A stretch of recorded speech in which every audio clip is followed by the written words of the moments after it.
अल्हम्दुलिल्लाह नहमदुहु व नस्तईनुहु व नस्तगफिरुहु व नऊज़ु बिल्लाहि मिन शुरूरि अंफुसिना व मिन सय्यिआति अअमालिना मन यहदिल्लाहु फला मुदिल्ल लहु व मन युद्लिल्हु फला हादिय लहु ونشهد أن لا إله إلا الله وحده لا شريك له ونشهد أن سيدنا ونبينا وشفيعنا وحبيبنا ومولانا محمد وعلى آله وأصحابه وأزواجه وذريته وأمته أجمعين فقد قال الله تعالى في كلامه المجيد والفرقان الحميد أعوذ بالله من الشيطان الرجيم بسم الله الرحمن الرحيم وما أرسلناك إلا رحمة للعالمين قال الله تعالى إن الله وملائكته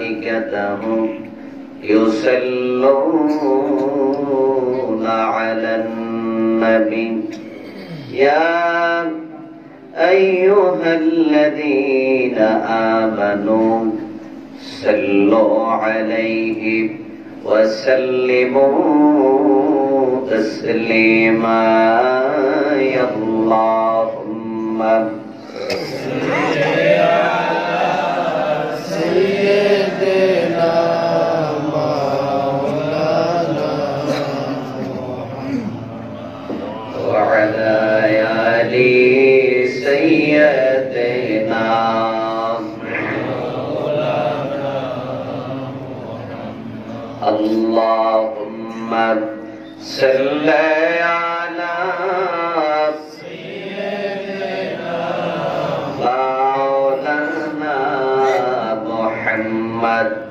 وعلى آل سيدنا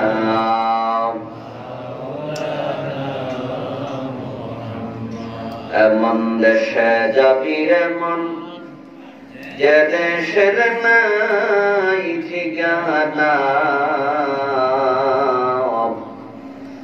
এমন ঘরে শিবির এমন যে ঘরের নাই বিছানা আল্লাহুম্মা সাল্লি আলা سيدنا مولانا وعلى آل سيدنا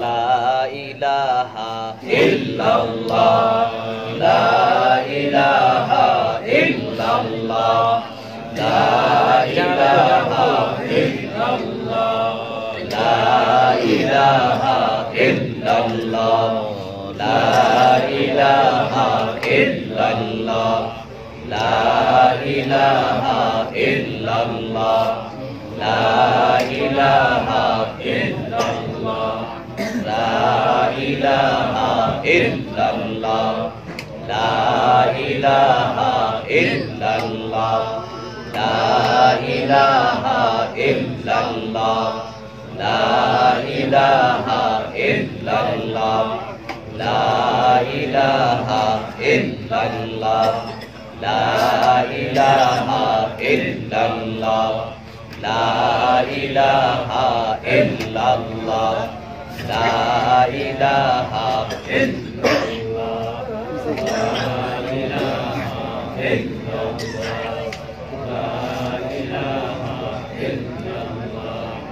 لا إله إلا الله لا إله إلا الله لا إله إلا الله لا إله إلا الله لا إله إلا الله لا إله إلا الله لا إله لا إلا الله محمد رسول الله صلى الله عليه وسلم সকলে বলুন আলহামদুলিল্লাহ আরেকবার বলুন আলহামদুলিল্লাহ রাত্র গভীর পর্যন্ত আপনারা যারা বসে আছেন আল্লাহ পাকের নিকট শুকরিয়া আদায় করে আরেকবার বলি আলহামদুলিল্লাহ বিশেষ করে আজকের এই মাহফিল মরহুম করম আলী সাহেবের মৃত্যুবার্ষিকী স্মরণে 10তম বার্ষিক ইসরালে সওয়াবের মাহফিল। আজকের মাহফিলের যিনি সম্মানিত সভাপতি সাহসুফি আলহাজ হযরত মাওলানা জয়নাল আবেদিন পীর সাহেব কুমিল্লা দরবার শরীফ, আজকের মাহফিলের যিনি সহসভাপতি জনাব মোহাম্মদ শাহজাহান মিয়া সাবেক মেম্বার আহসানপুর, প্রধান অতিথি জনাব মোহাম্মদ আবু হানিফ সাহেব বিশিষ্ট ব্যবসায়ী নোয়াগাঁও দক্ষিণ, প্রধান আকর্ষণ হিসাবে যিনি আমার আগে আলোচনা করেছেন, অত্যন্ত সুন্দর আলোচনা করতেছিলেন আলহাজ হযরত মাওলানা নজরুল ইসলাম মৈশান সাহেব খতিব চকবাজার জামে মসজিদ কুমিল্লা। এর আগে যিনি আলোচনা করেছেন হযরত মাওলানা মুফতি ইসমাইল হোসেন সিরাজি সাহেব খতিব কামাল্লাপুর উপরা জামে মসজিদ, এবং যিনি উপস্থিত ছিলেন হযরত মাওলানা জনাব আলাউদ্দিন সাহেব মুন্তামি মন্ত্র মাদ্রাসা ও খতিব আহসানপুর জামে মসজিদ, এবং বিশেষ করে এই এলাকা ছোট বড় যারা এখানে উপস্থিত আছেন, অনেকেই আমার পরিচিত মুখ এখানে উপস্থিত আছেন, সকলের প্রতি আমার আন্তরিক মোবারকবাদ। এমন একটি বরকতপূর্ণ মাহফিলে আপনাকে আমাকে আসার এবং বসার মতো যে তৌফিক দান করলেন, এটা আল্লাহ পাকের একটা খাস রহমত। আল্লাহর রহমত ছাড়া কোনো ব্যক্তি ভালো কাজ এক কাজ করতে পারে না। কি বলে ঠিক না? আল্লাহর রহমত যদি না থাকে কোন ব্যক্তি ভালো কাজ এক কাজ করতে পারে না। যেমন আল্লাহ রাসূল বলছেন, মাইয়ুরিদিল্লাহু বিহি খায়রান ইউফাকিহু ফিদ্দীন। আল্লাহ পাক যাদেরকে ভালোবাসেন, আল্লাহ পাক যাদেরকে মায়া করেন, তাদেরকে দ্বীনের জ্ঞানটা দান করেন। সকল মানুষের জ্ঞান একরকম নয়। এখন সকলের জ্ঞান কি একরকম? আমরা সবাই যদি সারা পৃথিবীর দিকে তাকিয়ে দেখেন, সারা পৃথিবীর মানুষ কত মানুষ আছে? প্রায় 700 কোটি মানুষ। প্রায় এর মধ্যে 200 কোটির উপরে মুসলমান। তাহলে প্রায় 500 কোটি মানুষ এখনো কালিমা পড়ে নাই। তাহলে মুসলমানের সংখ্যা কম না বেশি?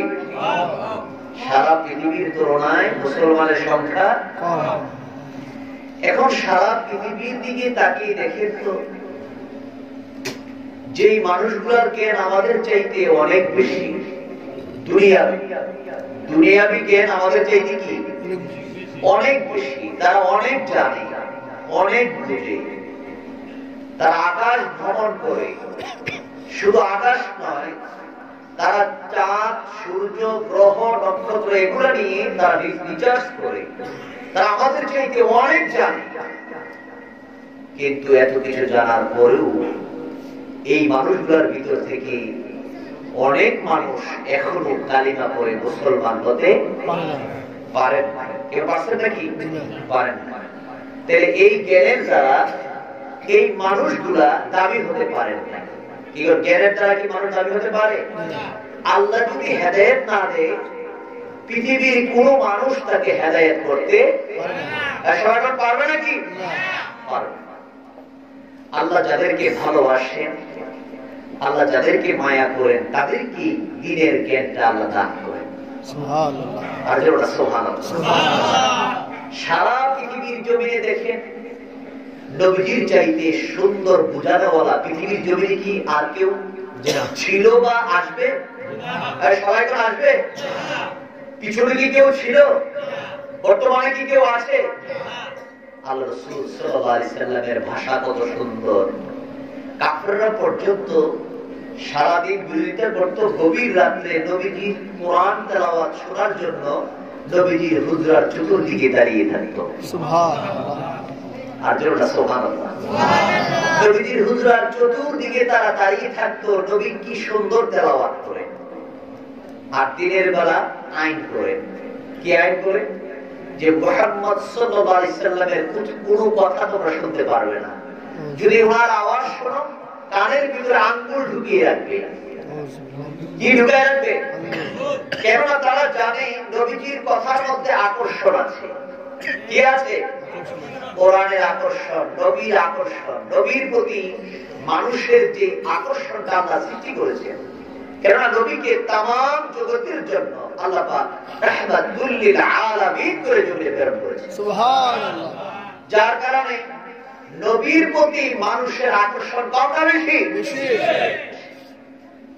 মক্কার কাফেররা আইন করলো, আঙ্গুল ঢুকিয়ে রাখবে। যারা আইন করলো তারা মনে করলো যে আমি যখন আইন করেছি তাহলে বোঝা গেল কেউ যাবে না, এবং কেউ যখন যাবে না আমি যাই, তখন আমি একা একা নবীর কোরআন তেলাওয়াত শুনে চলে আসবো।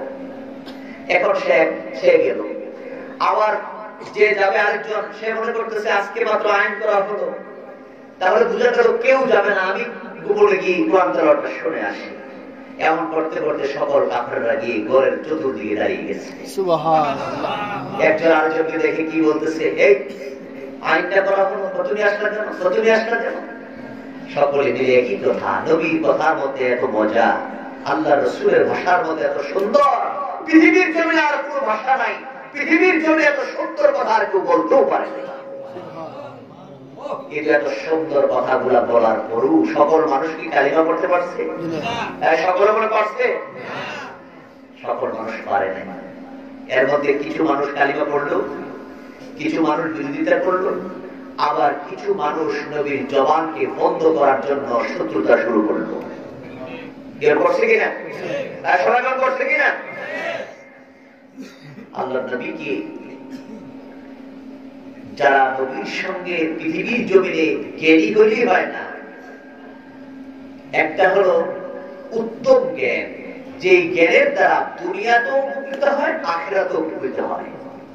যার কারণে নবী দোয়া করছেন, রব্বানা আতিনা ফিদ দুনিয়া হাসানা। দেখেন নবী দুনিয়ার জন্য আগে দোয়া করছেন, রব্বানা, হে প্রভু, আতিনা, আমারে দাও, ফিদ দুনিয়া, দুনিয়ার মধ্যে, হাসানা, দুনিয়ার সমস্ত কল্যাণ ভালো জিনিসগুলা আমাকে দাও। যেটা সুবহানাল্লাহ। ওয়াবিল আখিরাতে হাসানা, এবং আখিরাতের ভালোটি আমারে দাও। যেটা সুবহানাল্লাহ। আমরা দুনিয়াতেও ভালো চাই, আখিরাতেও ভালো চাই। কি বলে ঠিক না? ঠিক। আমরা কি দুনিয়াতেও ভালো চাই, আখিরাতেও কি চাই? ভালো চাই। কি বলে আমরা রাজি আছি তো ইনশাআল্লাহ? এই দুনিয়ার জমিটা তো বেশি দিনের নয়। এই আহসানপুর এলাকায় কত মানুষ ছিল, আজকে কি সকলে আছে? সবাই সকলে আছে? এখন আমরা যারা আছি, কিছুদিন পরে কি আমরা থাকবো? সকল কি আল্লাহ পাকের ডাকে সাড়া দিতে হবে। কি নিয়ে যাবেন? আপনার মৃত্যুর প্রস্তুতিটা কি? আপনি কি নিয়ে কবরে যাবেন? একটু চিন্তা ফিকির করা দরকার। এই জমি তো থাকার নয়, এই জমিতে তো আমরা কেউ থাকবো না। আমরা কি নিয়ে তরাই বড়াই, দাঙ্গা হাঙ্গামা, ফাসাদ, ঝগড়া ফাসাদ, মারামারি, কাটাকাটি, হানাহানি, একজনকে মেরে যদি আপনি সারা জীবন বেঁচে থাকতে পারতেন, তাহলে আমরা এগুলো করতাম। কিন্তু এগুলো তো করে আজকে তাকে মারলে দুদিন পরে তো আপনিও থাকতে পারবেন না, আপনাকে তো আল্লাহ তাকে সাড়া দিতে হবে, হবে কিনা? তখন আল্লাহর সামনে আপনি কি জবাব দিবেন? আল্লাহ পাক বলেন, বান্দা তুমি যদি যররা পরিমাণ অন্যায় করো, যে অন্যায়টা পৃথিবীর মানুষের চোখে যদি ধরা না পড়ে, পৃথিবীর কেউ যদি না দেখে, যররা পরিমাণ তুমি অন্যায় করেছো, কারো চোখে ধরা পড়ে নাই, দুইজনের মধ্যে তুমি ঝগড়া লাগিয়ে দিয়েছ, এমন ভাবে তুমি ঝগড়া লাগিয়ে দিলাম, এত সুন্দর কৌশল করে দুইজনের মধ্যে তুমি ফাসাদ করে দিলাম, এই ফাসাদটা করার কারণে মাঝখানে তুমি মাধ্যম হয়ে দুইজনের মধ্যে ঝগড়াটা লাগালাম, কিন্তু দুইজন বুঝতে পারে নাই তুমি বলেছ। কিছু কিছু মানুষ বলে সত্য, কিন্তু উদ্দেশ্যটা কি খারাপ, আর সমাজের উদ্দেশ্যটা কি? সকল কথাই উত্তম নয়, সকল কথা কি উত্তম? কিছু কিছু কথা আছে কি বলে সত্য, কিন্তু ভিতরের উদ্দেশ্যটা কি খারাপ। যেমন ইব্রাহিম আলাইহিস সালামের চাদরের নিচে ছুরি আছে, শয়তান বলতেছে ইসমাইলকে। এখন ইসমাইল আলাইহিস সালাম কি যে বলতেছেন, এই বলার পিছনে কি শয়তানের উদ্দেশ্য কি ভালো ছিল? চাদরের নিচে যে ছুরি আছে কথাটা কি কথাটা কি? কথাটা সত্য, কিন্তু শয়তানের উদ্দেশ্যটা কি? যে আল্লাহর হুকুম ইসমাইল আলাইহিস সালামকে কুরবানি করার জন্য যে মিনাতে নিয়ে যাচ্ছে, মিনাতে নিয়ে যে তাকে কুরবানি করবে, আর বাপ ছেলে দুইজনের মনটা এত সুন্দর, বাবা ডাকতে বলে ইয়া আবাতি ফাল, ও আমার সন্তান শোনো, আমি স্বপ্নে আদিষ্ট হয়েছি, আমি স্বপ্নের ভিতরে আদিষ্ট হয়েছি, আমি যেন আমার আল্লাহর রাস্তায় সবচেয়ে আদরের বস্তুটা কুরবানি করি। এখন আমি বুঝতে পেরেছি আল্লাহ পাক তোমার কুরবানি করছে, তুমি কি কুরবানি হতে প্রস্তুত আছো? সন্তানের কাছে বাবা বলতেছে, সন্তান বলতেছে সাতাজিদুনি ইনশাআল্লাহ, বাবা আপনি আমাকে ধৈর্যশীলদের কাতারেই পাবেন, আপনি কুরবানি করেন, আমার কোনো আপত্তি নাই। জোরে সুবহানাল্লাহ। বাপ ছেলে দুইজনই রাজি, দুইজনই কি রাজি? রাজি। এখন ছেলেকে কুরবানি করার জন্য নিয়ে যাচ্ছে তিনটি জায়গায়, যারা মক্কা মদিনায় গেছেন হজের সময়, জামারাত, তিনটি জায়গায় পাথর মারা ওয়াজিব। তিনটি জায়গায় পাথর মারা কি ওয়াজিব? এই তিনটি জায়গায় যেই জায়গায় শয়তান ইসমাইল আলাইহিস সালামের কাছে ধোঁকা দেওয়ার উদ্দেশ্যে বলেছে সত্য, কিন্তু উদ্দেশ্যটা কি? কিন্তু ইসমাইল আলাইহিস সালাম বুঝতে পারছেন, নবী তো বুঝতে পেরে তিনি বুঝতে পারছেন যে যিনি আমাকে বৃদ্ধ মানুষের স্রোত ধরে সুন্দর কথাগুলো বলতেছেন আমাকে বাঁচানোর জন্য, কারে বাঁচানোর জন্য? ইসমাইল আলাইহিস সালামকে কথাটা কি সুন্দর না? ও ইসমাইল, তুমি যাচ্ছ তোমার বাবার সঙ্গে, তোমার বাবা তো কিছুক্ষণ পরে তোমাকে নিয়ে জবাই করে দিবে, তোমার বাবার চাদরের নিচে ছুরি আছে। কথাটা কি সুন্দর না? তাকে বাঁচানোর কথা বলতেছে না, কিন্তু ভিতরের উদ্দেশ্যটা হলো আল্লাহর হুকুম থেকে তাকে দূরে সরানো যায়, এই চিন্তা করে কথাগুলো বলতেছে।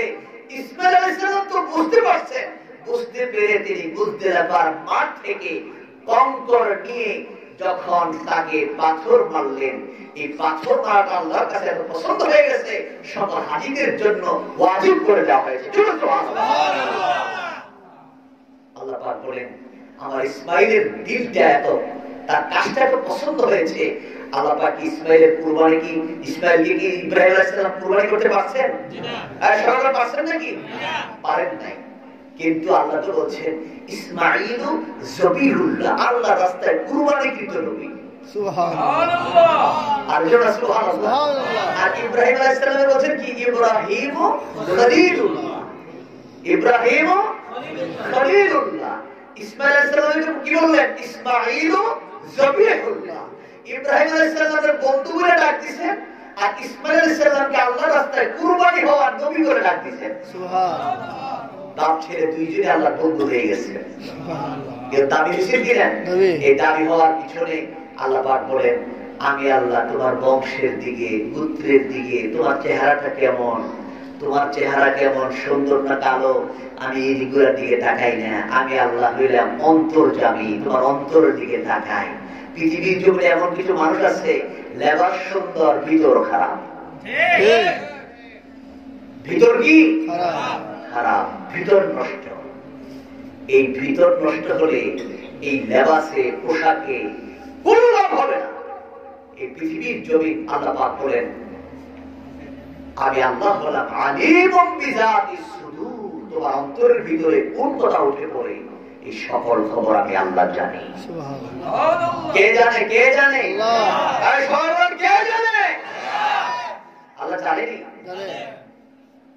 এইজন্য আল্লাহ পাক বলেন, ফামান ইয়ামাল মিসকালা যাররাতিন খায়রান ইয়ারা ওয়া মান ইয়ামাল মিসকালা যাররাতিন শাররান ইয়ারা। আল্লাহ পাক বলেন, বান্দা তুমি যদি যারা পরিমাণ ভালো কাজ করো, এই ভালো কাজের প্রতিদান আমি আল্লাহ তোমাকে দেব। তুমি যদি যারা পরিমাণ গুনাহ করো, যারা হলো এমন যারা, সুয়ের মাথায় যদি পানি নাও, এই পানিটাকে যদি 40 ভাগ করো, ফোঁটাটা সুয়ের মাথার পানির ফোঁটা, আঙ্গুরের মাথার পানির ফোঁটা বড়, সুয়ের মাথার পানির ফোঁটা কি, আর ওই পানিটাকে যদি 40 ভাগ করো, এইটার এক ভাগকে বলা হয় জররা। এটার অনেক ব্যাখ্যা আছে, কেউ বলেছে 70 ভাগের 1 ভাগ, কেউ বলেছে 24 ভাগের 1 ভাগ, কেউ বলেছে 40 ভাগের 1 ভাগ। আমরা মনে করি অত্যন্ত ছোট, অত্যন্ত কি, যেটার খবর পৃথিবীর কেউ জানে না। আল্লাহ পাক বলেন, আমি আল্লাহ ওইটাও জানি। সুবহানাল্লাহ। এই জররা পরিমাণ ভালো কাজ যদি তুমি করো, এটার প্রতিদান আমি আল্লাহ তোমাকে দেব। সুবহানাল্লাহ। ভালো কাজ কি কাজ? ভালো কাজের দাম আছে কি? আজকে এই মাহফিল, এটা কি ভালো কাজ না খারাপ কাজ? এই সবাই কোন কি কাজ? ভালো কাজ। এই মাহফিলে যারা বসবে, যেখানে কোরআন এবং হাদিসের আলোচনা হয়, জিকির আজকার হয়, আল্লাহ রাসূল বলছেন, বুখারীর হাদিস, হযরত আনাস থেকে হাদিসটা বর্ণিত, নবীজি ফরমান, এখানে নাযালাত আলাইহিমুস সাকিনা, ওখানে আকাশ থেকে আল্লাহর রহমত নাযিল হয়। সুবহানাল্লাহ। আকাশ থেকে আল্লাহর রহমত কি হয়? নাযিল হয়। শুধু রহমত নয়, ফেরেশতা পর্যন্ত আসে। সুবহানাল্লাহ। ফেরেশতা এইভাবে আসে, আস্তে আস্তে আস্তে আকাশ পর্যন্ত লেগে যায়। সুবহানাল্লাহ। এখন আসার সময় ফেরেশতা আসে একা একা, যাওয়ার সময় সকলে একসাথে। মনে করে এই মাহফিলে আমরা যে আসছি, একা একা 2 জন 3 জন 4 জন 5 জন এইভাবে আসছি না? সবাই এইভাবে আসছি না? কিন্তু মাহফিল শেষ হলে আমরা সবাই কি একসাথে, তখন সবাই বুঝতে পারবে তারা আসছে কোথা থেকে, মাহফিল থেকে। এখন ফেরেশতারা যে যাবে, ফেরেশতারা আসছে, এখান থেকে যে আবার যাবে, আল্লাহ দেখে কি দেখে না? সবাই আল্লাহ দেখে কি দেখে না? আল্লাহ দেখার পর আল্লাহ ডাক দিবে, ও ফেরেশতারা কোথায় গেছিলেন? ফেরেশতারা বলবে, আল্লাহ এমন গ্রামে, আহসানপুর একটা গ্রামে এমন একটা সুন্দর মাহফিল, তারা তোমার আলোচনা, তোমার হাবিবের আলোচনা, জিকির আজকার, তোমার নামে জিকির, তোমার হাবিবের শানে দুরূদ ও সালাম পাঠ করছে, এমন একটা বলতেছি আমরা গেছিলাম। সুবহানাল্লাহ। এখন আল্লাহ ডাক দিয়ে বলবেন, ও ফেরেশতারা তারা কি আমরা দেখছে? এবার আমরা কি আল্লাহকে দেখছি? না। আল্লাহই আবার জিজ্ঞাসা করবো, ও ফেরেশতারা তারা কি আমরা দেখছে? তখন ফেরেশতারা বলবে, না, আমার আল্লাহ আপনাকেও তারা দেখে নাই। তো না দেখি তারা আমার উপরে, আমার ভয় তাদের ভিতরে কাজ করছে।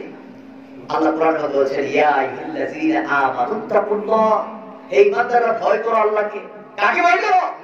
এখন তারা আমাকে না দেখে আমাকে ভয় করছে, আমার কথাগুলো বলে, কোরআনের মধ্যে সে বসে থাকে, নামাজ পড়ে। আমার এই যে আলোচনা করছে, নামাজের কথা, কি সুন্দর কথাগুলো বলছেন, নামাজ পড়ে আল্লাহর হুকুম মতো চলে, এই কাজগুলো তারা করেছে। এই কথাগুলো বলার পরে আল্লাহ পাক ডাক দিয়ে বলল, ফেরেশতারা তোমরা তো বলেছিলে আদম যদি বানাইও না, তারা দুনিয়াতে গিয়ে ঝগড়া করবে, মারামারি করবে, কাটাকাটি করবে। এই কথাগুলো যখন তোমরা বলছো, তখন আমি বলছিলাম না, ওয়ালা ইন্নী আ'লামু মা লা তা'লামুন, ফেরেশতারা আমি যাহা জানি তাহা তোমরা তাহা জানো না। আমি কি কথাটা বলছিলাম, এখন দেখো তো তারা আমার না দেখে আমাকে বিশ্বাস করে, আমার উপরে ঈমান আনে, আমাকে ভয় করে, আমার কথা মতো চলে, আমার হুকুম মানে, নামাজ পড়ে, জিকির করে, ফিকির করে, মুরাকাবা করে, মুশাহাদা করে, এই কাজগুলো যে করে, ও ফেরেশতারা তোমরা সাক্ষী থাকো, আমি আল্লাহ তাদেরকে মাফ করে দিলাম। এখন মাহফিলে আসাতে লাভ হইছে না লস হইছে? আল্লাহ যদি আমরা মাফ করে দেয়, কারোর কাছে জবাবদিহি করা লাগবে? আল্লাহ পাক বলেন আমি আল্লাহ ইচ্ছা করলেই মাফ করে দিতে পারি। এই ক্ষমতা কার? আল্লাহ। আল্লাহ পাক বলেন আমি আল্লাহ হলাম ইন্নাল্লাহা আলা কুল্লি শাইইন কাদির। সব কিছুর উপর ক্ষমতা কার? সকল কিছুর উপরে ক্ষমতা হলো আল্লাহ।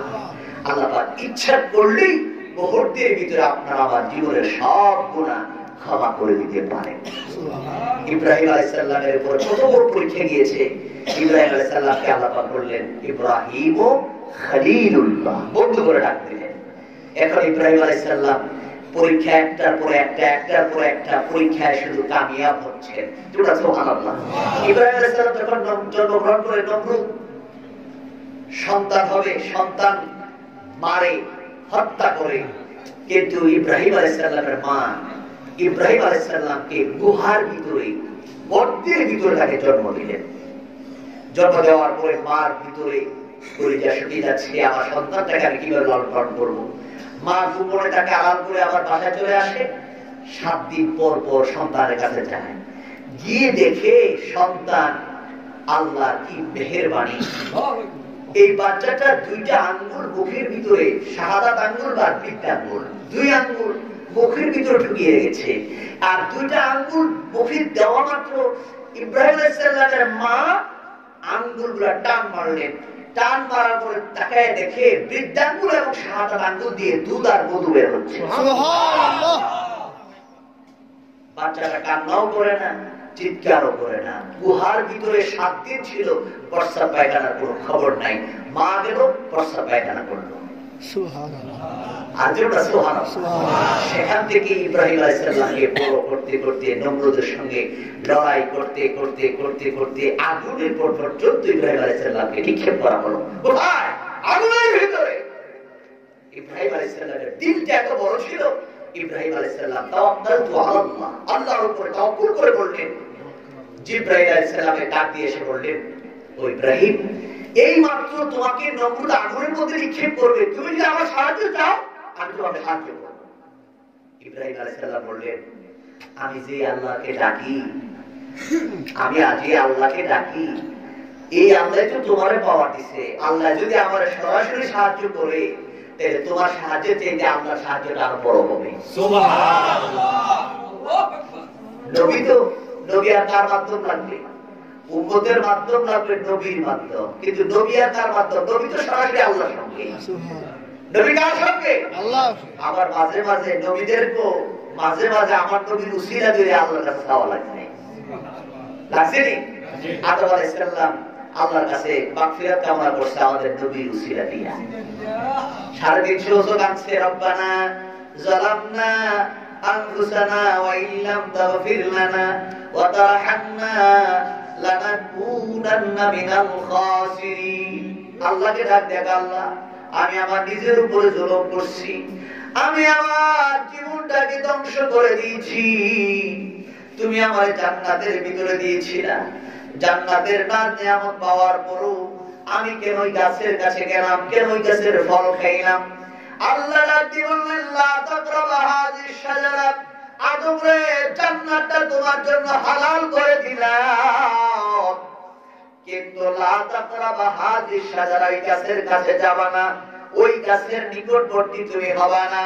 কিন্তু আমি ওই গাছের ফল কেন খাইলাম? এই কথাটা, এই কাজটা করার পরে যখন জান্নাতি ফল, ওই গাছের ফল যখন খাইলো, আদম নবীর জান্নাতি পোশাকগুলা খুলে গেল, হাওয়া আলাইহিস সালামের পোশাকগুলা খুলে গেল। 2 জনকে পৃথিবীর জমিনে নিক্ষেপ করলেন, 2 জনকে 2 দেশে একসাথে না, আরেক জায়গায়, একজনকে জেদ্দা, আরেকজনকে শ্রীলঙ্কায়, 2 জনকে 2 দেশে পাঠাইলেন। এখন পৃথিবীতে কোনো মানুষ নাই, কেউ না, 2 জন শুধু কাঁদে, সারা পৃথিবীতে পশু পাখি এই জায়গার মধ্যে দুইজনে শুধু কান্দে আর কান্দে, রব্বানা যালামনা আনফুসানা ওয়া ইল্লাম তাগফির লানা ওয়া তারহামনা লানাকুনান্না মিনাল খাসিরিন। এটা বলে বলে কাঁদে আর পশু পাখি তাদের চোখের পানি খায় আর কাঁদে। তোর পানিগুলা, চোখের পানিগুলো আমাদের খুব স্বাদ লাগে। আদমের কান্না আরো বেড়ে গেছে, আল্লাহ আমি তোমার জন্য কাঁদি আর পশু পাখি আমার পানি খেয়ে আমার সামনে বলতেছে পানি নাকি খুব তৃপ্তি লাগে, স্বাদ লাগে। আল্লাহ তুমি কি আমাকে মাফ করবা না? তুমি কি আমাকে তাদের কাছে তিরস্কারের পাত্র করে দিবে?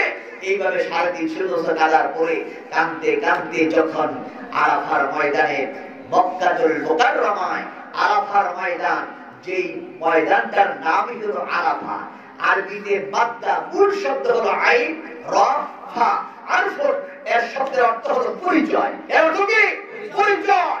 এই ময়দানের মধ্যে আদম হাওয়ার পরিচয় হয়েছে এমনটি নয়, আদম হাওয়ারও একসাথে হয়েছে। যেই মাত্র জামালে রহমত পাহাড়ের উপর দাঁড়াইলেন, উপরের দিকে তাকানো মাত্র আল্লাহ পাক আদমের চোখের দৃষ্টি আরশ পর্যন্ত খুলে দিয়েছেন। সুবহানাল্লাহ।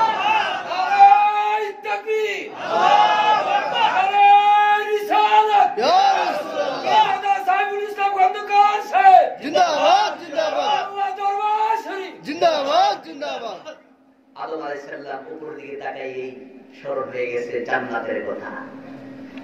আদম নবী এমন সময় আল্লাহকে ডাক দিয়ে বললেন, আল্লাহ তুমি আমাকে তোমার হাবিবুল্লাহ নবীর খাতিরে জান্নাতের ভিতরে যে চৌকাঠের মধ্যে লা ইলাহা ইল্লাল্লাহ মুহাম্মাদুর রাসূলুল্লাহ, সুবহানাল্লাহ, আরেকবার বলুন সাল্লাল্লাহু আলাইহি ওয়াসাল্লাম, তোমার নামের সঙ্গে যে নামটা দেখলাম ওই নামটার খাতিরে আল্লাহ তুমি আমারে মাফ করে দাও।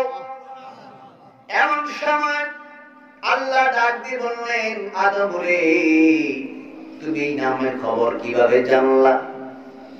আদম কয়, জান্নাতের ভিতরে তোমার নামের সঙ্গে আমি ওই নামটা দেখলাম, আমি বুঝতে পারলাম এই নামটা তোমার কাছে এত পছন্দ, এই নামটা তোমার কাছে এত ভালো, যার কারণে এই নামটা নিয়ে তোমাকে আল্লাহ এই নামের উসিলা দিয়ে তোমার কাছে চাইলাম।